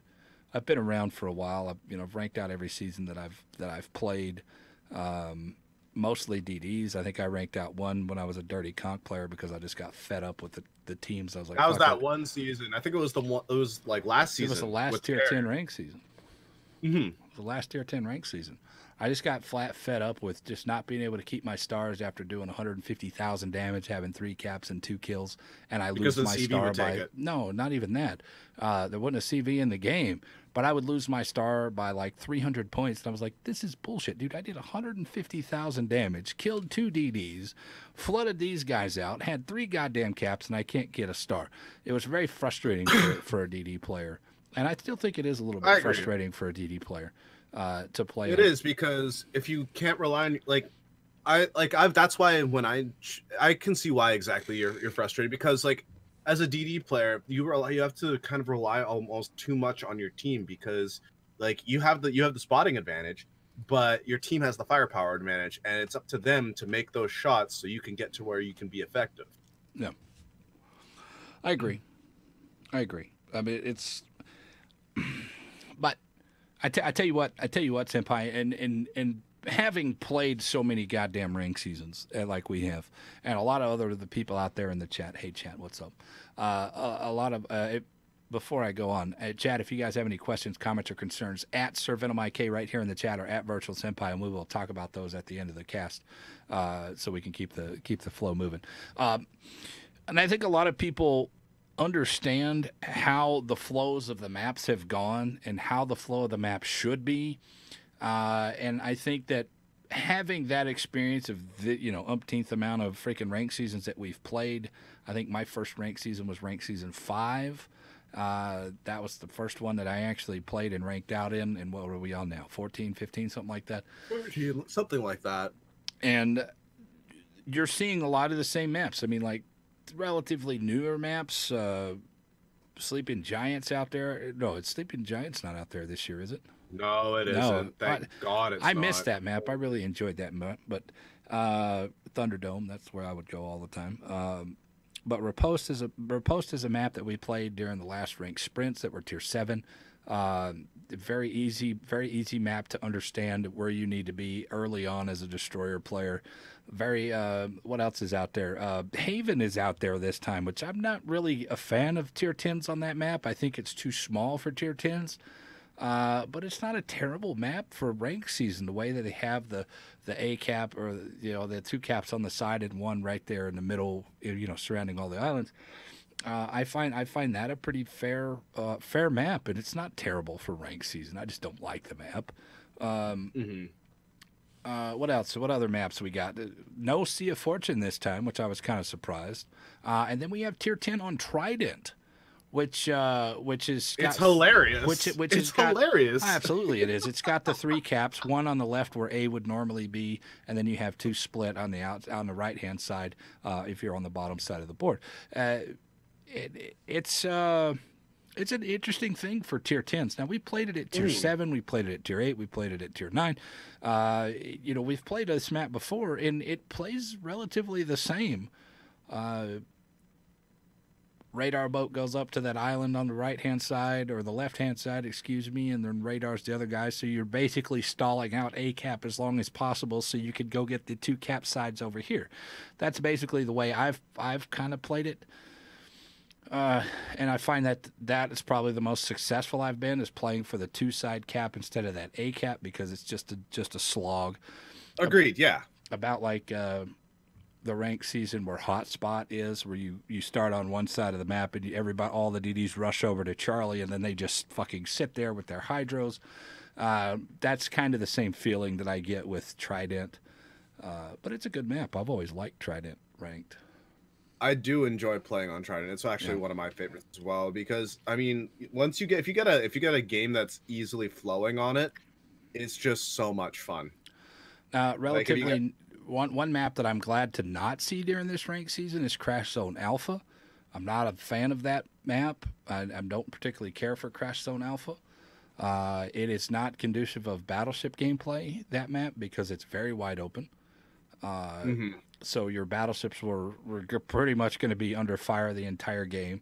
And there's a lot of camping on that board. You go up there outside of Charlie, at the very top of the board. Maybe your DD goes in there and caps it, but then they just kind of sit there. Nobody has any desire to push through. Down at A, they sit behind that island, and everybody sits behind these 2 wedge islands. And and then a cruiser flanks around the side trying to get damage. It's a very simple gameplay, and I don't find it a very skillful map for myself. But personally, I'm not a fan of that one. So I'm glad I'm not seeing that one in ranked season. What other map? I know there's another map that I'm missing here. But overall, the maps here for this season. Greece. We talked about Greece. Now, this map is a relatively new map, Greece. And a lot of people, I think, are still struggling to understand this map. But motherfucker, dude, just go fight for C. You had the same stall out tactic over on A, on the left hand side of the board, from the bottom. The same stall out tactic. Some demonies or whatever radar sits on that island off the side, just outside of the cap, and then the DD sits in there, and you guys just kind of trade hydros and radars until they're gone and nobody ever moves. The game is played on the other side of the board, that's where you win and when you lose. And that's where I found most effective to win those games if you win that side. That way you can get doubles and you can kind of shoot in from different angles now, and you kind of get up on their ass. So, what do you thought? What do you thought about any of these maps that they got?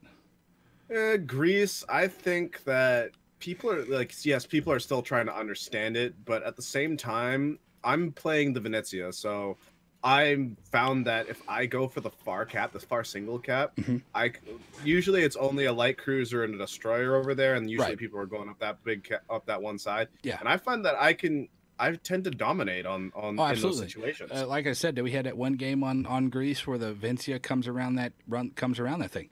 Vencia can do it. I know there's the Henry can possibly do it. I think the Henry's really good at doing that flank as well.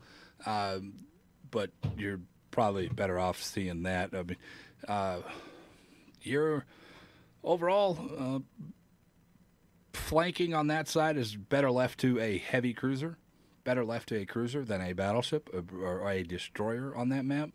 And I think battleships, in my opinion, they need to be linchpin. They need to be in a position where they can shoot onto both flanks. Agreed. If you can sit behind the island outside of Charlie, which is on the bottom, you can shoot people going across Bravo out to that J line, and then you can still shoot back across to the left, trying to sneak your shots in over the island at the radar cruiser or the guys trying to flank you on that outside, and hopefully you get some shots on those guys. That's a very good point. And I think that battleship gameplay is a lot of the battleship players struggle this season, and there's only one reason why they're struggling. What is that reason? Sorry, my headset cut out there. I said the only reason why battleship players are struggling this season, there's only one reason for it. What is it? It's HE. No, it's fucking Smolensk. Exactly. HE. HE spam not and wrong. the Smolensk. Not wrong. No, you're absolutely correct. It's HE spam. This is the season of the Smolensk. I've seen a bajillion Smolensks in games. I think I had one game early on that was 4 Smolensks on each team. That's also one of the reasons that I actually waited, because I want to wait out the Smolensk. You're not going to get rid of them, but they'll be. You get rid of the good ones. Get rid of the good ones. I think out of all the games I've played, I don't think I've had one game without a Smolensk in it. So that tells you a lot. A lot of people are playing this boat. It's very accessible to people, and it's pretty strong. Have they done well? Yes. Have they gotten shit on? Yes. Is it? I mean, do they absolutely dominate destroyers? If you can fucking see them, then yes. Then they dominate destroyers. Do they do well against battleships? Yes. Are they very squishy? Yes, they are. It's a very glass cannon. It's just the season of the Smolensk. I can't really say anything else about it. It's like, I mean, I haven't personally had very many problems with Smolensk because I've been playing a Venezia, which is one of the hard counters to the ship. No, absolutely. I mean, any cruiser with any kind of heavy AP is going to do very well on it. Even IFHE is going to do very well on it.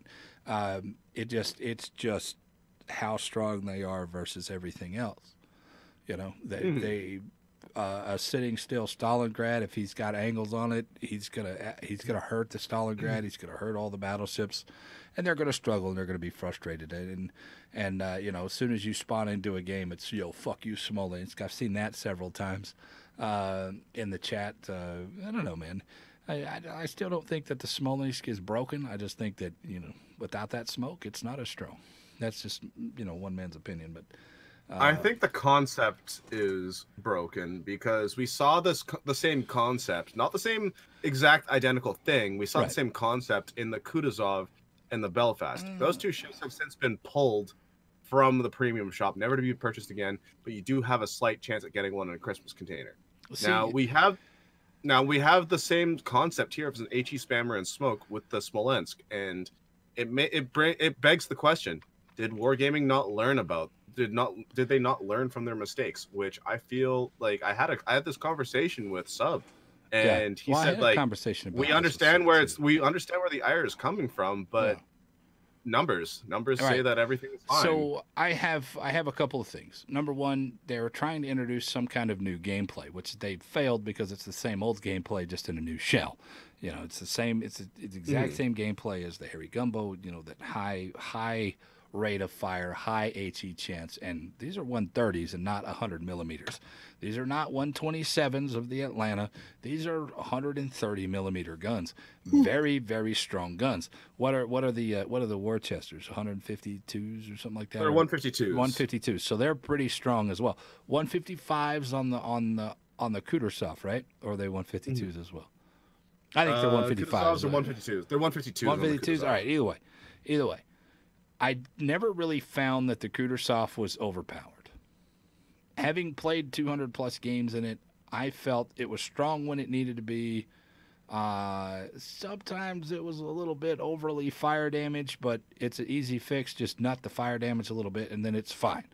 But since it's a premium ship and people bitch and moan about, I want this boat, this is what I paid for, don't fucking nerf it. And I'm like, fuck your wallet because we want a balanced ship. These people that complain about stuff like this have no bearing and no right to complain about anything else in the game because they had opportunities to fix these boats.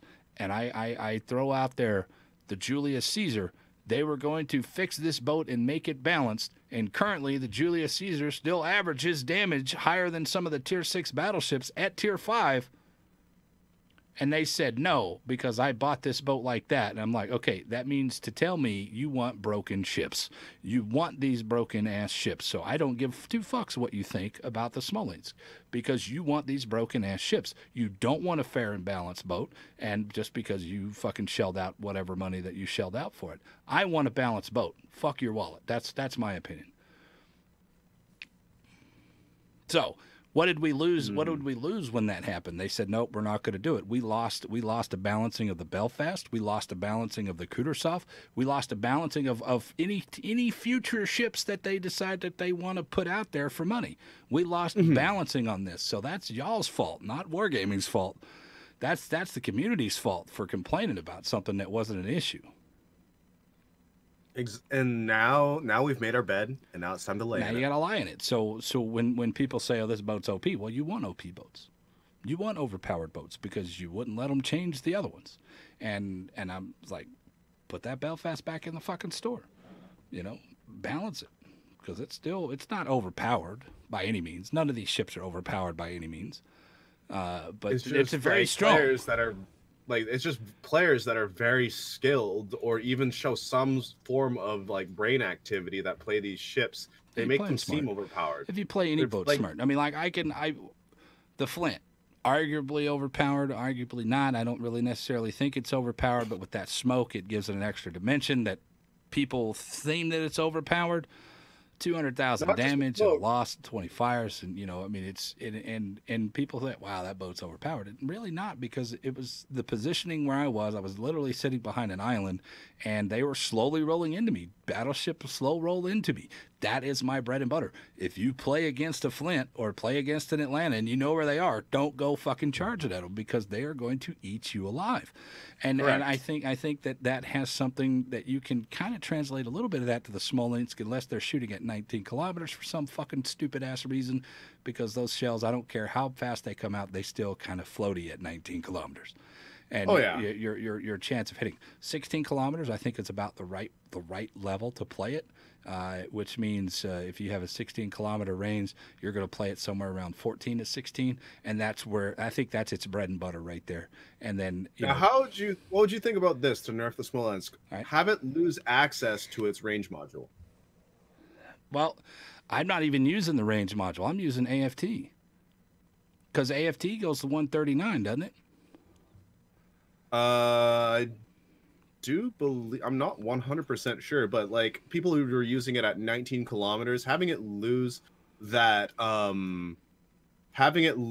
range, I think that would be very, very balancing because it would limit its influence inside of a game. I think it's a start. I think it's a start, but I mean, when you look at the game right now, how are battleships playing? Because that's your main source of damage. Let's be fair. for Smolensk because it's fires. How are they playing? You get a Yamato, he's bow up.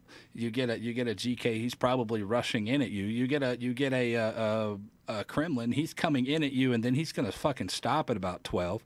So, I mean, there's these opportunities for Smolensk to just really hammer down on these battleships. And I think I think some of the most versatile ships in the game, which are the American battleships, because they're good everywhere. They're good at range, they're good up close. I think that those have more of an advantage playing against the Smolensk than these other boats because they're more mobile. Oh yeah, like if you're more mobile, it's easier to get away from a Smolensk. That's why you see battle cruisers could easily outrange those ships.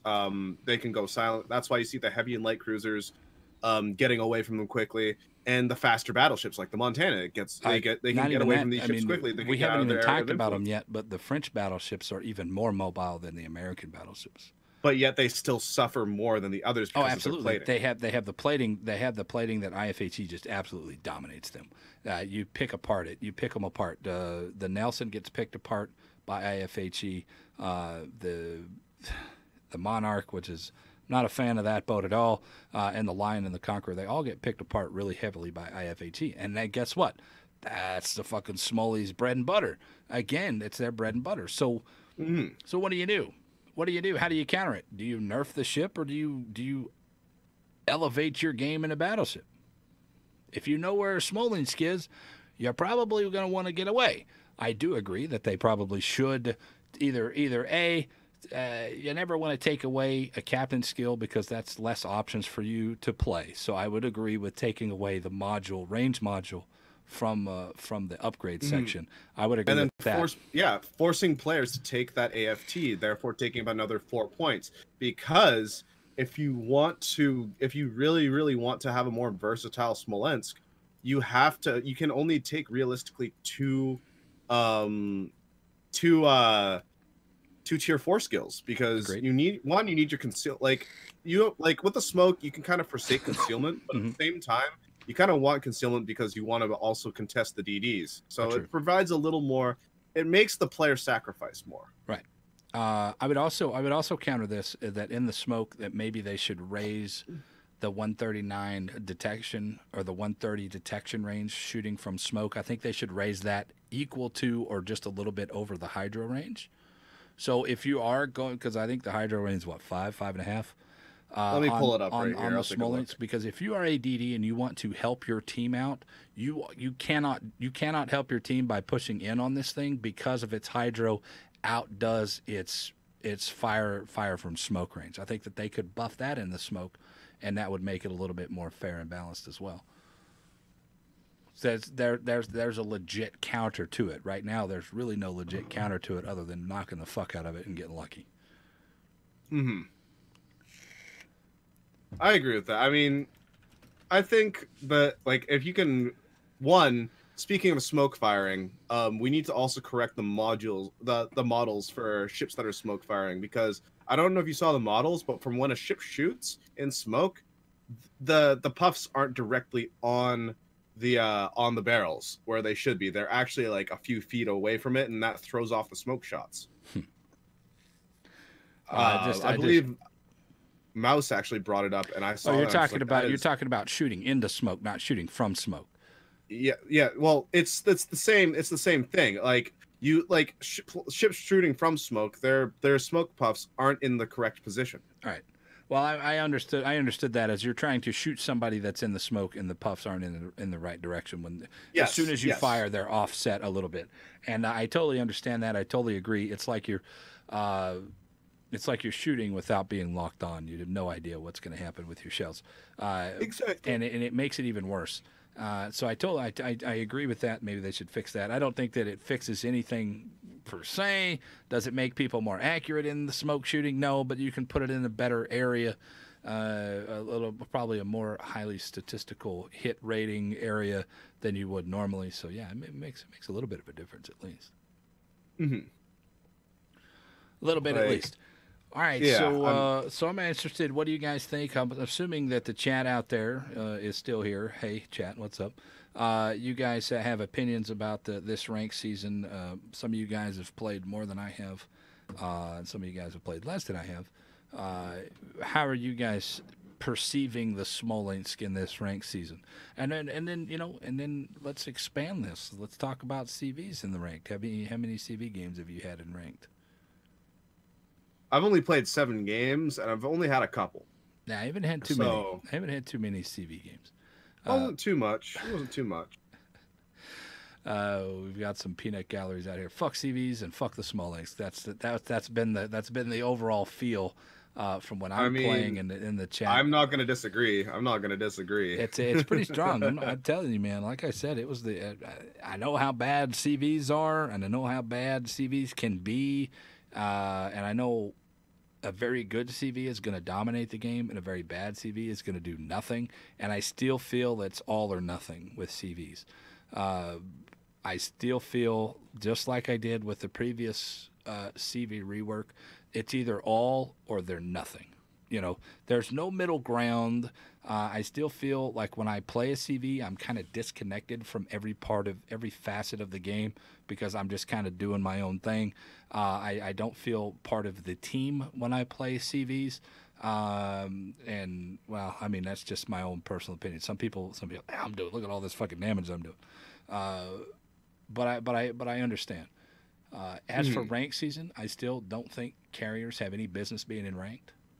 I don't think carriers have any business being in any facet of competition for this game, simply for the fact that when you do a competition or when you do a ranked season or a clan battle season, there's not enough AA out there to counter these things, to shut them down or shut them down effectively enough where they will question. Number one. Number two, even if you do happen to shut them down, you shoot down 200 planes, they still have full fucking squadrons. And now, I just don't think I agree with you. They don't belong in a metric such as ranked, or for that matter, for example, Clan Wars, because it's just too small. They're going to force a team to death blob into one cap, and it's not what you want to see. It's not conducive of flexible gameplay. I think when you put a CV in a ranked situation or a clan battle season, you are limiting the ability of your DDs, number one, to do their job. Number two, you're limiting the flanks. You're limiting your gameplay to death blobs. And I know we've all seen it. We all saw it the first couple of weeks. 8.0 dropped and the CV rework hit. Everybody was death blobbing. And you still see a lot of that. You still see a lot of death blobs. But now they've kind of gone to the way of it's a natural progression, Senpai. Let's be fair. It's a natural progression. Now it's 2 death blobs. One death blob goes this way, one death blob goes that way. And the one thing that they're not doing is they're still refusing to play the objectives. Now, that's not the CV's fault. That's the player's fault. But, it's a very weird... the games aren't spread out. The games are very close 90% of the time. Now, there's a few games that are spread out, but I'm not going to say they're not all spread out. But there's very few games that are spread out anymore.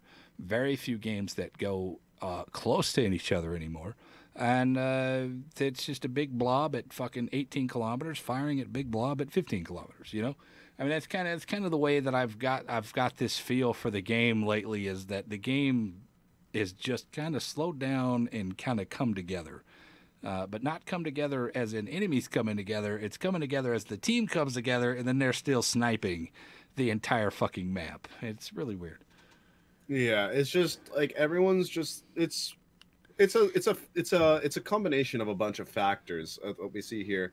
Like, we basically have the sheepdogs of the game, which are our HE spammers, i.e. Smolensk, that we talked about earlier, and as well as carriers, which inherently force players to group together to combine their AA to protect each other and themselves. Right. So the way that this game is going, it's pushing it towards that stupid death blob like gameplay that we all hate seeing, and it's I hate seeing it. It's not fun, and like who wants to go into like a big death blob? Sure, you're with your team, sure you're winning, quote unquote, as a team, but are you having fun? That's the big question. Is that fun? It's hard to judge fun from not. one person to the next because they perceive it two different directions, or they perceive it on their own. Do I find the game enjoyable now? I still enjoy playing the game. I still enjoy winning the game. I am severely, and I know a lot of other players out there are severely tired of the amount of shit players that's been in the game lately, and especially at high tiers. I don't like playing high tiers anymore because it just everybody rushed to get to tier 10, and now they're having this fucking skill gap of halfway decent players and good players to absolute dog shit players, absolute dirt players over here. And Wargaming's not going to change that because people want to get to tier 10 as fast as possible. And I think the Naval Training Center, for me overall, Naval Training Center is fine because I always have content, right? I always have content as a streamer. And speaking of streamers, you guys can check out twitch.tv/virtualsenpai or at Virtual Senpai over on the Twitter. Guys, go check out the channels. As a streamer, I want to give something to content. I want to have something to do, some objective that I want to reach. The only problem with me is I've reached that pinnacle, that apex. I have all the tier 10s such a long time ago. Now I'm struggling to have something to do. I'm struggling to have something to do. So for a content standpoint, the Naval Training Center is fantastic. For a player-based standpoint, it's the dumbest thing I've ever seen. It's the dumbest thing I've ever seen because it took us 150 plus games to go from tier 7 to tier 8 or tier 8 to tier 9 or however much combination it was. And guess what? We learned how to play that fucking tier.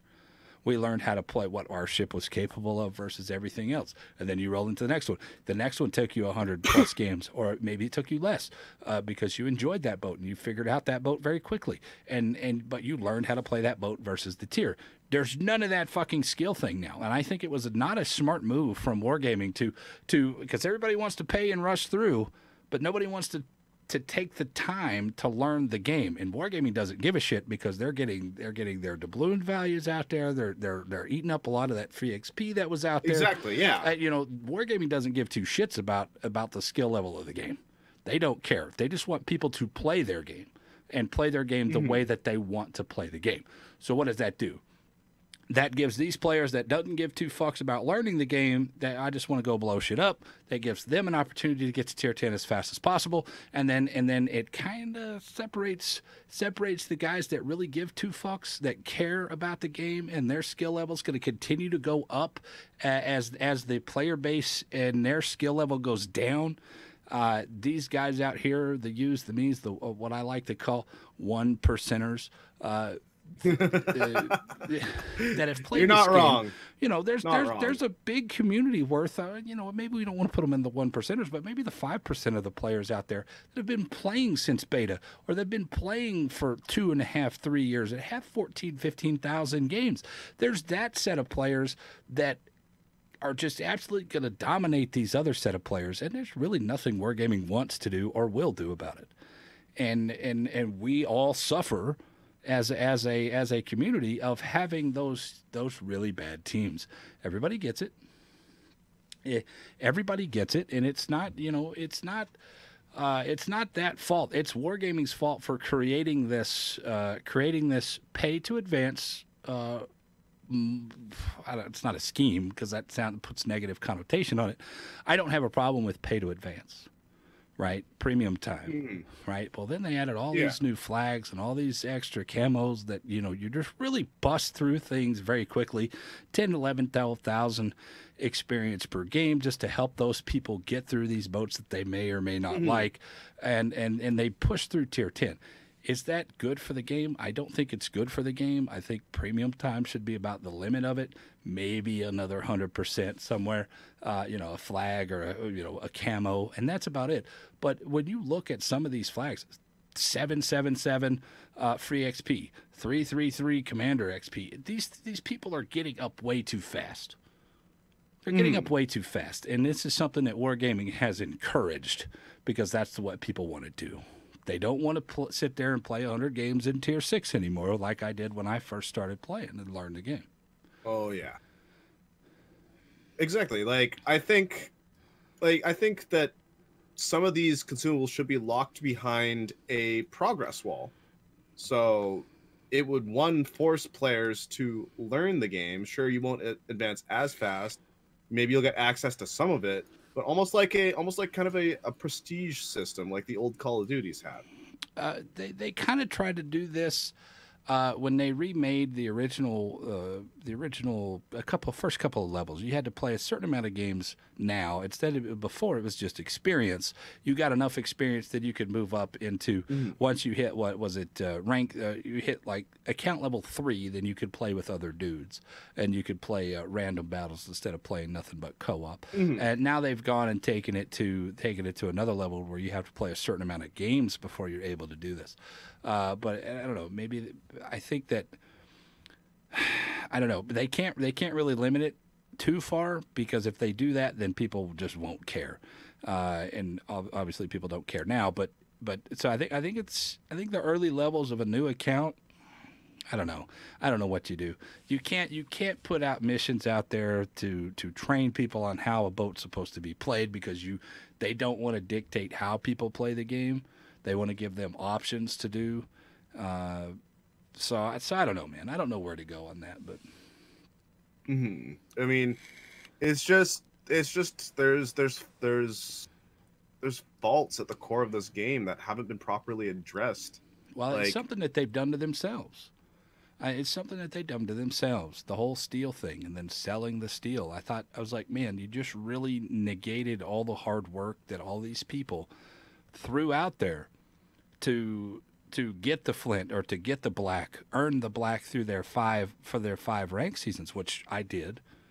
I earned the black, and then the very next patch they released the steel, so I was pretty upset at that. And you know, and you sit there and you talk to some of these guys. I've had this conversation with Sub before. I was like, steel is terrible. I think it's a terrible idea. I think you have to give somebody an objective to play these things, and ranking out is that fucking objective, not the fucking steel. Because there's people, I just need 500 more steel. Let me go hit rank 10 and I'm done. I don't have to do it. You have to reward these people that are willing to put in the fucking time. And they're like, well, what do you think? They just get the steel? Blah blah blah. I was like, yeah, they fucking bought it with the steel monster event. They're legit undermining all of the time and the effort and the heartache and the holes in the wall and the thrown hats and the punched monitors that people have, and the frustration that they have to go through to rank out 5 or 10 times or whatever it is, and then they're not rewarding it properly. The steel, whatever. Steel doesn't mean 2 fucks anymore, man. Where the fuck did my goddamn Jolly Roger flags go? Now, this makes me think of something. Imagine a capitalist approach to business from a Russian-based wing of a company. Think about that for a second. The irony. Yeah, it's pretty funny. But it's sad at the same time, because after grinding out the flint, I didn't get the black because I was at 4 seasons, and then it went to steel, and I was like, you know what, I don't want the DD because it didn't pique my curiosity. But taking away like a bunch of the things, like as you said earlier, the Jolly Roger flags, Jolly Roger flag. I mean, I enjoyed. Excuse these my things. French, but what the. Yeah, what the fuck? I mean, like, why would you bring that? Why would you lose that? I mean, like, that's something that really separates people from some other players. You get the Jolly Roger for your first one. You get the one with the red bandana that has the big number 2 on it for your second one, and then you get the crossbones that has 3 on it when you rank out in your 4th. Your 3rd rank out season was the flint reward. Even if you want to keep the steel, keep those fucking Jolly Roger flags, because that separates the people that have put the time and effort in. And I would love a goddamn Jolly Roger flag, or I would love a goddamn camo. Like, if you guys want to do Naval Training Center and reset that shit, I want a camo that you get the first time you do that you can put on one ship, and it has a fucking counter on it. I have reset this thing 7 times, so I've got a big number 7 on the side, or this is how many kills I have in this fucking boat. This is the kind of shit, like stat track shit for For what is it? Counter-Strike. Counter-Strike, yeah. Stat tracks. I would actually really like that. I think that would be a good fucking idea. But the response that I got when I posed that to Wargaming was people don't want these skins. I'm like, are you fucking stupid? Are you kidding me?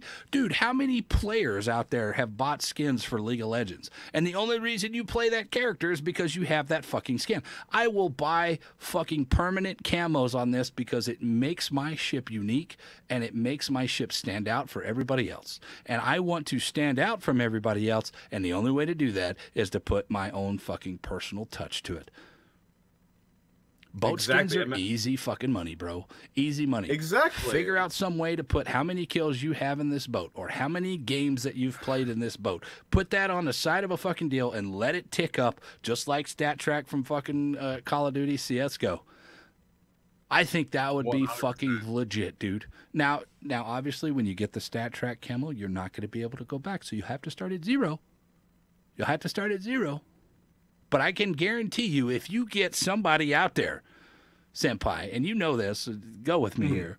You get somebody out there, ladies and gentlemen, that airs a boat, here's a random skin for you, and they open up this little random fucking wheel spin box that comes out and goes ding, ding, ding, ding, ding, ding, and you know you're going to get one of these camos, but what stat track are you going to get? You get one for free, and it comes up, and it's the fucking Omaha. You know motherfuckers are going to play the Omaha just for that fucking camo to get that number up. You know motherfuckers are going to go over there and play the Bismarck just to get those fucking numbers up. I think it encourages, and depending on what camo you put out for what ship, it encourages people to play that ship because they want to have those deals. I would totally fucking buy that. I would buy that. I would do it too because honestly, like, it's a great way to keep track of things. Like you look at this and you see, for example, you pick up a gun in CS:GO and you see some guy has like 10,000 kills on it. You're like, whoa, this guy uses this guns a lot. I need to prioritize killing him because guess what? He is a threat. He's a threat, and that goes for the same thing. You see, for example, you see me in my Stalingrad, and I have easily over 170, almost 200 games in that ship in randoms, countless more in clan wars, etc. People are going to look at me and say, okay, we need to kill Senpai very quick because he's a very skilled and Stalingrad player. He knows what the ship is doing. Right. He knows what it's capable of. I think that they missed out on that. I think that they missed out on a lot of these things. A lot of the things that we have said in the past have come to fruition here on the podcast, here in the show, twitch.tv/SirVenomIK. We've said a lot of these things that have come to fruition. Arms race was initially said in this fucking chat, in this fucking stream. You guys can go look up the VODs on fucking YouTube. I don't know. Don't ask me which one it is. But we talked about arms race almost a year and a half before that actually showed up. And now when are we gonna have power ups on the fucking map? When are we gonna get? When are we gonna have our battle royale where it's like 3 versus 3 versus 3 versus 3? We had all that shit and we spit it out right here on the chat because we're prophetic. Average profits, boys. Average profits. I'm gonna pimp my shirt. Bing. Oh, praise be the prophets of warships. Praise be the prophets of warships. And with that being said, Twitch Prime. That's right, Twitch Prime. Go ahead and sub to Twitch Prime, boys. There you go. Twitch.tv/SirVenomIK. Twitch.tv/VirtualSenpai. So anyway, so there you go. I mean, I'm concerned. There's something lying in the bushes, something lying in the cut that is coming that I think is going to absolutely, again, every couple of months, every couple of drops, the gameplay shifts so massively that you have to rethink how to play the game again. Mm-hmm. And we've seen it several times. Smoke change, Invisifire nerf change. You had to really shift your DD play. Smoke change, you had to really shift those smoking cruiser play. The Deceiver rework had to shift the entire game again. There's something lying in the cut, and we're only going to touch on it lightly here because that's a whole nother fucking podcast in and of itself. But submarines. Oh. Submarines are lying in the cut, waiting to come out here to change the dynamic of the gameplay yet again. So everything that you've learned in the past 2 years is now going out the window. The basics still stay the same, but how are you going to play against these submarines now? Congratulations, you get to be citadel by a torpedo. Yeah, pretty much. I think that there's a lot of worry from the community, and rightly so. Rightly with so. the times that they're doing the tester servers not being conducive of my fucking schedule. I have yet to play them, and I know Josh hadn't played them yet. Did you ever get to play these? Negative. I haven't gotten to play them yet either. Like, my schedule doesn't line up. So a lot of the people here on our side of the world are worried about it, and we had this long conversation the other day about submarines, and it's not that we're afraid of the submarines. We're concerned about how they're going to interact with everything else. What am I going to have to do as a destroyer player to come around here, cap, spot, area of deniability, torpedoes, protect my ships, smoke everybody up, and then go hunt these other things down?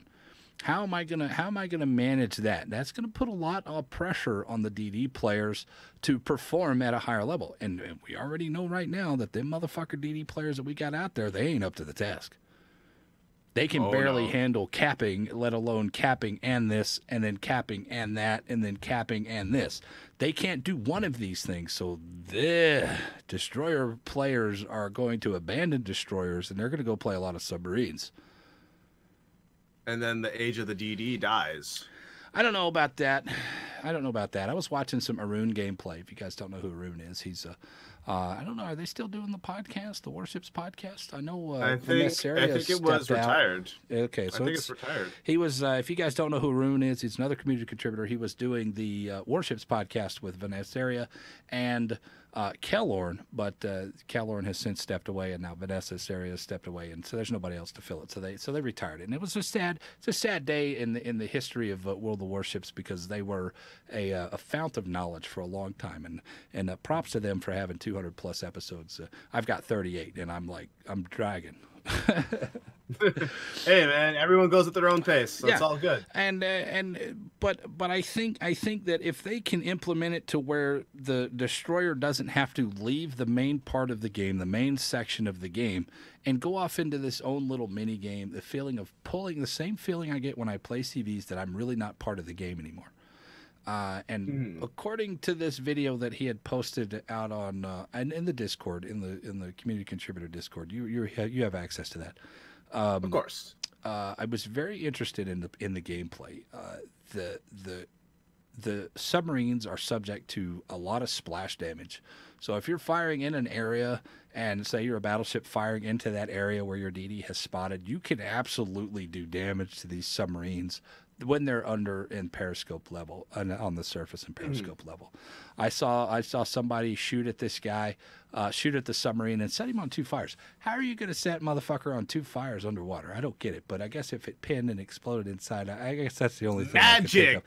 That's the only thing I could think of why it would be on fire. But there is a lot, and the depth charges do a massive amount of damage. Well, I say that. I was watching him kill one of these German DDs, U-62, I guess. I don't know what it is. And he had to hit him with like 17 depth charges. But depth charges are a consumable. You get 3 consumables at a time, and they reload kind of like torpedoes. So you have unlimited number of these depth charges, but you can hit 1, 2, 3. And there's like a 4-second cooldown in between the depth charges. So there is some counterplay to it. And from what I was seeing, that was the concern. Are we going to be pulled out of the game as destroyers to go over there and hunt these subs? And from what I was seeing, the bots and the enemy players that were actual sub players, they didn't have that problem. They were fighting and killing the submarines in caps. They were fighting and killing submarines very close to other ships. So I don't think it's going to be as bad as initially I had anticipated. But I'll be honest with you, I really can't make an honest assessment until I actually play it. So, I mean, it's just a whole nother can of worms. It's like, it just gets me riled up thinking about subs, because seeing what they can do, I just don't like the dynamic, because it's going to promote more passive play, and it's going to give DD players way too much to do. Like, they need to be, one, few in number, and 2, balanced in a way that will complement the current game. I think they should be an addition to the game, not completely changing it. I think I tend to agree. I want a complement to the game and not something that you have to shift the entire game around to fit this, like we have to do with carriers. We have to shift the entire game around to fit carriers, as opposed to carriers seamlessly flowing into with the rest of the ships. I don't want submarines to come in that way. They said they learned their lesson, but I mean, anytime that you institute a brand new class, it's going to take. I hold my breath. I'm concerned. I am worried about it. I am concerned. I'm not throwing up the end of the world flags. I refuse to do that. I refuse to be that guy. But there are some legit concerns from the community that I've expressed, that we have talked about here. And one of those is that fact that, hey, we're being pulled out of the game. Why are we only letting these submarines hunt these DDs? Or the DDs hunt the submarines when there are cruisers out there that are very well equipped to do the same fucking job. Battleships, they have you can see it on the turrets. You can see the fucking depth charges all over. Pretty much every one of these cruisers out there in the game have some kind of fucking anti-submarine warfare capabilities. Why is it only going to be limited to the destroyers? That's what I didn't understand at the outset, and I still to this day don't understand that at the outset either. We have seen that when CVs and submarines in a game, it's a fucking mess.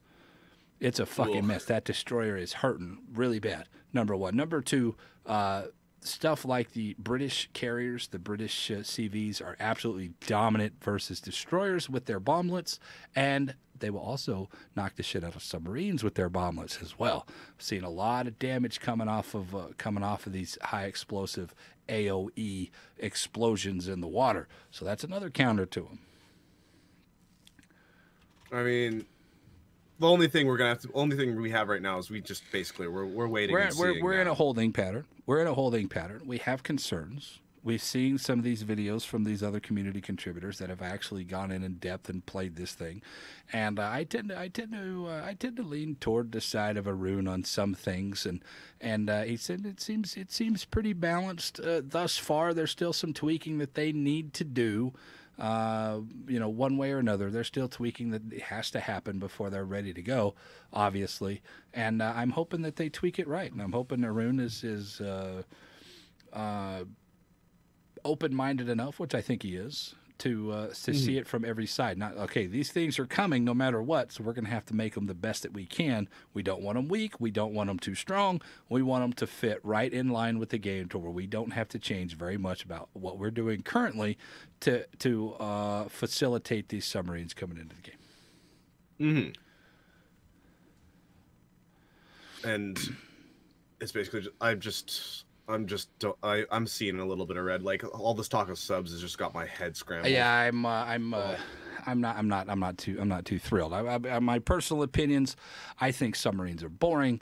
I think some of the highly touted sub games that are out there are some of the slowest, most boring gameplays I've ever seen, and I just really don't enjoy submarines. Period. And if that's your thing, I don't give two fucks. If you like those things, keep them out of my game, where I'm pretty comfortable. Pretty comfortable with the game. I have an idea of how the game is supposed to be played and where it is, and I'm tired of relearning how to play this thing after 4 years, man. And like every other 6 months, 8 months, we're having to relearn how to play the fucking game again, and it's starting to piss me off. I'm just going to be real, and that's just going to, bottom line for somebody that's going to be like, when subs are here, I'm gone. Not me. I'm just saying. I know a lot of people that won't play this game after subs here. I know a lot of people stopped playing after carriers got reworked, and it wasn't the average guy or the below average guy. It was the really good 5 for 5 to 1%er guy that were leaving. And I'm sorry, that's not conducive of the entire community, but it is saying something. It is saying something to me about these people are vastly disagree with this, and there's such a vocal minority that they don't really give a shit. They don't care. Wargame is like, I don't care. We have all these other players. We'll be fine without these certain people. So Wargaming doesn't give two shits if people stop playing the game. It's because there's always going to be more. There'll always be more to fill the ranks. Yep. And that's the problem. It's unfortunate Yep. because shouldn't you be as a company, shouldn't you be focusing on customer retention as well as bringing in more? That's what gets me. We're going into some very things that I know a little bit about, but I'm not an expert on business by whatever means it is. My interpretation of the way it should be, is you listen to that 1% and then you filter down what that 1% says to balance out the rest of the game, because they're the guys that are playing the game.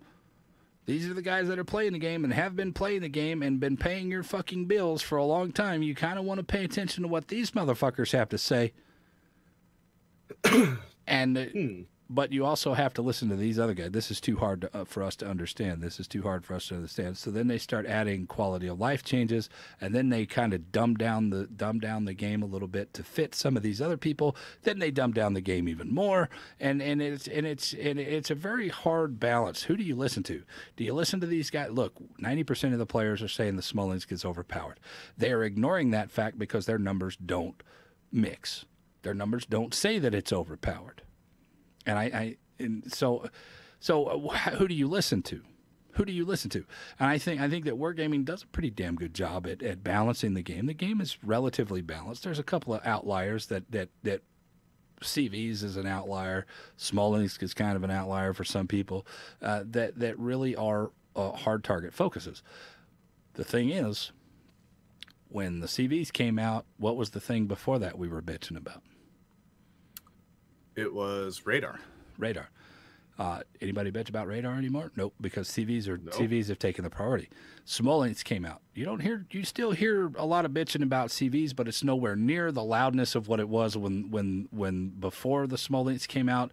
When submarines come out, you're not going to hear anybody bitching about fucking the Smolensk, because they're going to be bitching about the new hotness. So where do they take their priority from then? Because as soon as this next thing comes out, this other thing, A to B, now we're talking about B, A is gone. Now that one comes A, and then the next thing comes out, it's B, now that A is gone. So where do they take their priorities from? I think that's something that their spreadsheets, that's where their spreadsheets come into play and say that, no, this is fine. These guys don't know what they're talking about. But it also does two things. Number one, it does that. And number two, it also gives an illusion that Wargaming is not paying attention to the community. When they say, when 90% of the community is sitting here saying the Smolensk is overpowered, y'all need to do something. I don't care anything to this thing. Remove the smoke, whatever. Give it an armor buff so we can actually punish this thing. Reduce the range, something. They're giving these guys options, and they're like, well, the spreadsheet doesn't say it's fucking overpowered. It's like fuck you, community. That's the sense that I get when they do things like that. Now, I know that that's not the entire case. Having seen some of the background stuff and being able to talk with the developers, and I know that's not the entire case, but I'm just telling you that's what the community sees, and they don't get privy to the information that we do, Senpai, and so they don't see. The community doesn't see all of these things, the changes that have gone into play or things that are coming down the pipe. They don't see these things, and they're like, well, fuck, these guys don't give two shits because we're not being able to see some of that stuff. I mean, you know how they always say, oh, the spreadsheet says it's fine. I have a feeling they're just taking the damage averages and looking at it in comparison. It's like, okay, is this acceptable? Is this acceptable? What they're not looking at is where the averages are skewed up to. For example, how many players are we seeing up at the higher end of the spectrum, and how many players are we seeing at the lower end? That's the thing. Well, if they see that number, low, they're gonna be like, "Oh, it's fine, it's fine." Here's the only problem, though, is that number is continuously fluctuating. Because Senpai, you and I both know we can go out there and have a 250,000 damage game, and the very next one we get fucking murdered off the board. So those numbers are skewed, right? And this is another thing. I hate going back to this because this is a change that was such a long time ago. The Yu Yang nerf, right? The Yu Yang in and of itself was overperforming versus the gearing. All right, so because the gearing and the Yu Yang are relatively close to the same boat. I know they're two different classes, but they're relatively close to the same boat, and they the gearing was struggling against everything that was out there. So instead of upping the gearing, they pulled the Yu Yang down. Now, the Yu Yang still struggled against some of these, the Russian boats. It still struggled against some of these, but against everything else, it was relatively strong. And I thought it was pretty balanced versus every other DD out there. But they said that the numbers were out there, and it also leads me and the rest of the community when they make this change, that they're really not understanding the feel of this boat when they're playing the game. They're not understanding the way this boat feels. I'm all about numbers. Whatever you guys want to have the numbers, y'all can have them. And I will translate that into fucking Aborigine language here to where I can understand those numbers, but I don't strictly go off of these numbers. I go off more of how I'm playing it versus whatever situation that I'm in. Can I get this done? This thing felt really strong. Now it feels extremely weak in these same situations coming back. So there's that disconnect. They're making these things, and the community and myself feel that they are disconnected from the game when they make some of these changes or they bring some of these boats out there. This is another example. Smolensk, I feel like, I personally think that the community feels like wargaming is just disconnected from the problem. They are fixing problems that aren't really problems, and they're not addressing the issue that the community is having. And that's like and they're that's, skirting around it because they don't want to have to create more work. That's what it almost feels like. And adapt and overcome is not the answer. Adapt and overcome is not the answer. That is you don't know what you're talking about. Kind of that's the attitude that I get when somebody says, "Oh, you got to adapt and overcome." You don't know what you're talking about. You are immediately. That goes back to the CV. That goes back to the CVs. It's like just dodge, forehead. Just dodge. Yeah, Yeah, just good dodge. luck dodging a rocket strike. Yeah. How many times do you think you can completely dodge one, or at least take a glancing blow? Take a glancing blow. You can, the French DDs, you can kind of just dodge because they're so goddamn fast. But them other ones, you can't. I mean, you can a little bit in the lower tiers. It's really hard to do at tier 10 unless you're really paying attention. But you're doing that. Plus now you're having to dodge this shit and fucking dodge radar and shoot this shit over here and dodge these doors. There's a lot to do. And the common player, the average player is not going to know that, and they're not going to do that. So they're going to get fucked over. So either way, that's the thing. I don't necessarily think the Smolensk is overpowered. You pull the smoke off it, I think it's even more closer to being balanced. But it's just the general feel that they get when the community feels they have a legit issue, and they say, well, the spreadsheet says this. It's like, you don't even play your fucking game. That's the way the community feels. Not myself, because I know they play the game, and I know their requirements and their limitations on what they can and can't do. But that's the attitude that I get from the community here in the chat when we talk about things. That's the attitude that you get from the forums, is that you're not making this change fast enough, or you're telling us what you think is a problem isn't a problem, just disregarding everybody else's opinion on things. And that's always been an issue. We as players, you as a community contributor, me as a community contributor, we have the ear. We have the ability to talk and get answers for things that we find important, or the community or your channels find important. These guys don't feel like they have that outlet. And I know the forums are out there, and Sub does a lot of good job about, going into some of these Reddit threads. If anybody's on Reddit, y'all are dumb, because that's a cesspool of stupidity. But that's besides the point. There are making efforts to do things without giving too much away. But I don't know. I still feel like sometimes that there is a disconnect. This thing is broken. Well, spreadsheet says it's not. Well, that's not a good enough answer. This is our legit issues that we're having, and you're like, spreadsheet says this. And it feels like we're being quite literally tossed aside. Yeah, I'm not saying that they do a real good job. Don't get me wrong. I love wargaming. They've done a lot for me and my family, and I appreciate them for what they are doing. But like I said, I'm playing devil's advocate here for the community and saying this is what the community is feeling. A lot of them, not all of them. This is what the community is feeling. Why are you guys not doing this? And they give you that, like they're not willing to try because it creates more work. Well, whether it creates more work or not, I don't know. Either way, that's my thoughts. That's what I have to say. What do you have anything else to say about that? Like, I just honestly wish that they would listen to us more. And it basically feels my role as a community contributor. It basically makes me feel redundant in the fact that, like, we give feedback like they ask us to, and it gets immediately disregarded because the spreadsheet says we're wrong. Yeah. Well, I mean, and you know what? And you know what, Senpai? I feel, now I might be different than any of the other ones, but I feel that it's my job as a community contributor to bring up these questions. You know, I've had this big old long. I have this big old long list of things that I talked about the other day about submarines. I talked about CVs, and I talked about how what are the numbers that how many games that we have that are CV, you know, CV heavy. And they actually replied to that and gave us the numbers. I can't look it up right now because you're on my Discord. But it was a very surprising number of how Tier 7 with no CVs has a like it was like 45 to 50% of the games don't have a CV in it, and that Tier 9 is relatively close, and you're seeing 15 to 20% three CVs aside in Tier 4, and like it was like something around maybe 2% at Tier 6 of three CVs, but at Tier 4 and at Tier 5 and at Tier 6 it was a massive amount of CV games. You're seeing like almost 60% of your games at Tier 4 are seeing at least one CV. It was very interesting to me to see those, and I would like to see the rest of the. I would like to see the other side of that, the rest of those numbers. How many DDs per game are you getting? How many? You know, that's a lot of work for them to do. So I didn't really ask it, but it was very interesting, and it was something that I thought that needed to be solved. Is that you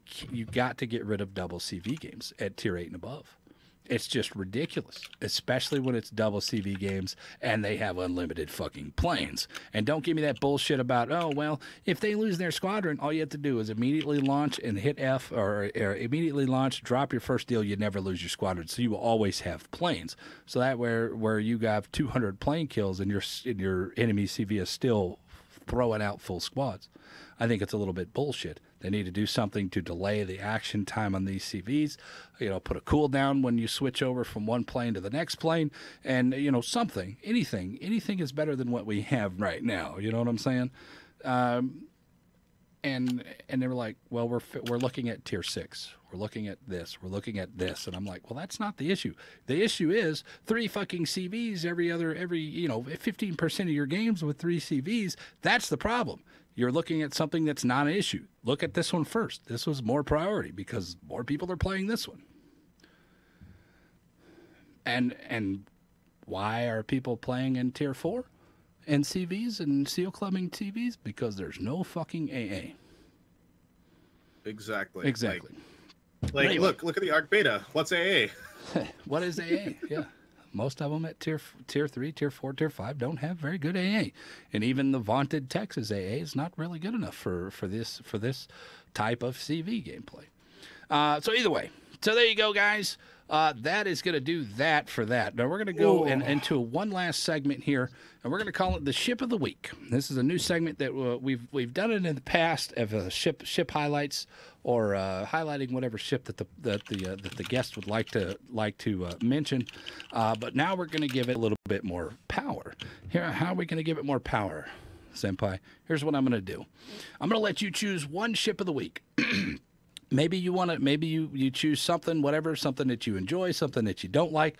But I'm gonna take for the next week until the next episode of Across Your Bow podcast, which is next week. I'm gonna take screenshots via my Discord, and whoever has the best games, the best 2 games, the first one will get a couple of camo box or container codes, and the second guy will get a couple of camo codes from me, the community contributor codes. So there you go. So there's your challenge, guys. Challenge of the week. What boat do you want to challenge them with? You know, we did do a lot of talking about the Italians today. Italian birds. So I don't want to say the Venezia, but at the same time I do, because say whatever you want. Because not a lot of people have the Venezia yet or have really forced themselves to grind through it. So I'm gonna go with my with a little bit of a middle of the line, All right. little bit of middle of the line here. Zara. Zara. Let's go with the Zara. All right, guys. If Because y'all we both don't like know, that ship. yeah, I and thought it was it's fine. Pretty good. Yeah, tier 7 Italian ship, the Zara.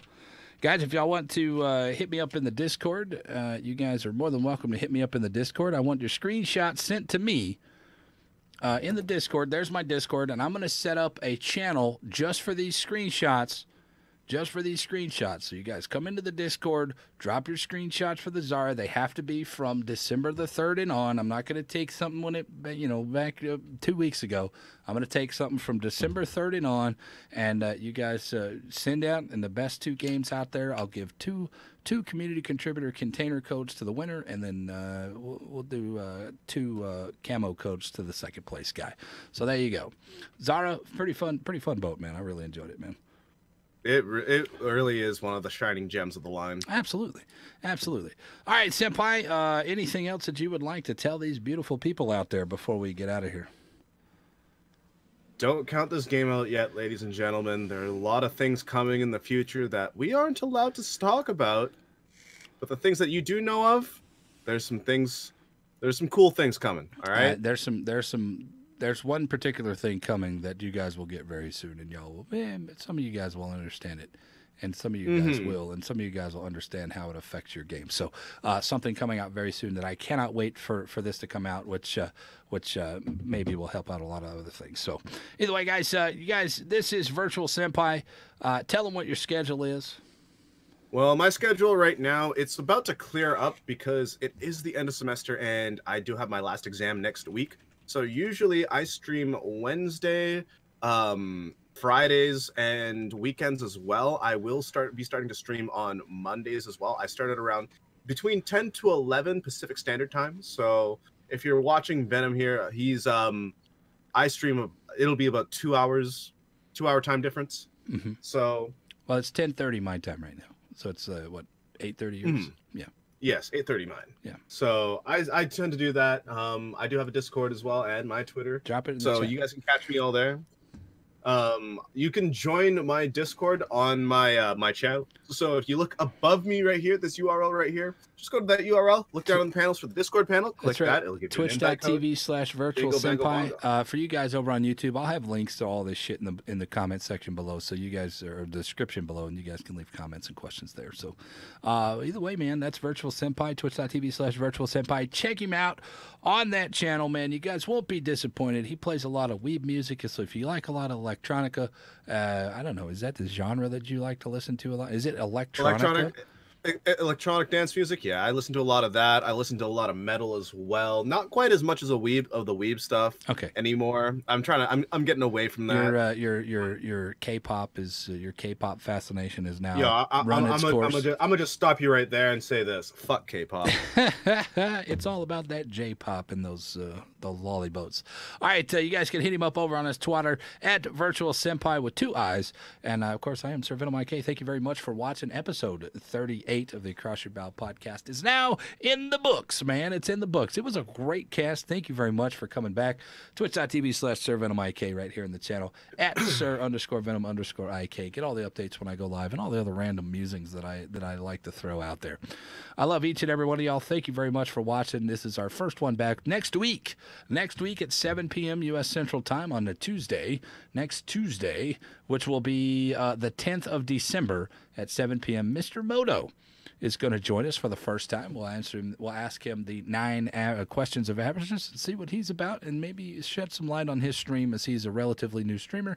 And then I also have Overlord Boo in the pipeline for a couple of weeks after that, because I know we're going to take a break for Christmas and all those 2 weeks or whatever, and then we'll come back probably in January with Overlord Boo. So you go. You got me for this week. You got me for next week, and then we're going to take a couple of weeks off because of holidays and this and that and the other thing. Y'all know how it goes, but we'll come back strong in January. So thank you again, Senpai, man. Are you down to play some, or do you want to play a few games? You want to go eat dinner and then come back? I gotta get some dinner. I gotta get some dinner, man. Like, my stomach is eating itself. I'm in the same boat here. But anyway, Senpai, thank you very much again, guys. Go check out his channel, man. He's a fantastic guy. Appreciate you coming on and talking for this, 2.5 hours. One more thing, if I may announce it. In the next couple of weeks, guys, I will be doing a big Christmas 12-hour stream. We are just about at 4,000 followers. So if we hit 4,000 followers before then, we'll be doing a ton of giveaways. So right now, coming down the pipe, I have a ton of World of Warships related content being given away. Maybe even a few tier 8s and a couple tier 6s as well. There you go. So if you want free stuff, by all means, come on by, pay attention to my socials. On Twitter, right. Discord, wherever, and I'm sure if I let Venom know, he'll let you guys know as well. Absolutely, yeah. Just let me know. Also, December the 16th at 9 p.m. U.S. Central Time, or was it? Yeah, 9 p.m. U.S. Central Time. Sir Venom IK, and we're going to be on the front page of Twitch again. We're doing a charity stream for Toys for Tots. We have a 4-hour block there, so if you guys want to come in through Vanquish Gaming or my streaming team. I know you're on Aim and Achieve with Ashley and a bunch of other World of Warships streamers. But anyway, Vanquish Gaming is doing a charity drive for Toys for Tots on the 16th right here in the channel, and there's a couple other team members throughout that week that'll also be on the front page. So you guys should come in and hang out for that. So that'll be a lot of fun. 12-hour stream, huh? It's a big 12-hour stream for you. Yeah, because I got a couple other things I got to do. I won't want to like kill myself before the holiday season. I would do a 24, but I'm still getting over those. I would do a 24, but I'm still kind of getting over some sickness, so I don't want to over push myself. Yeah, if one thing that I have learned about doing all those 55, 24 hours, yeah, I'm dropping. I'm number dropping.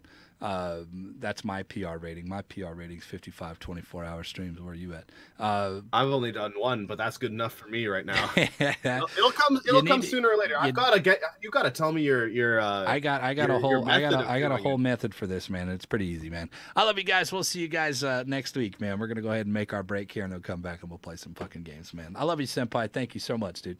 Dude, it's all love, brother. It's all love. All right, look forward to the next time you're on, whenever that is.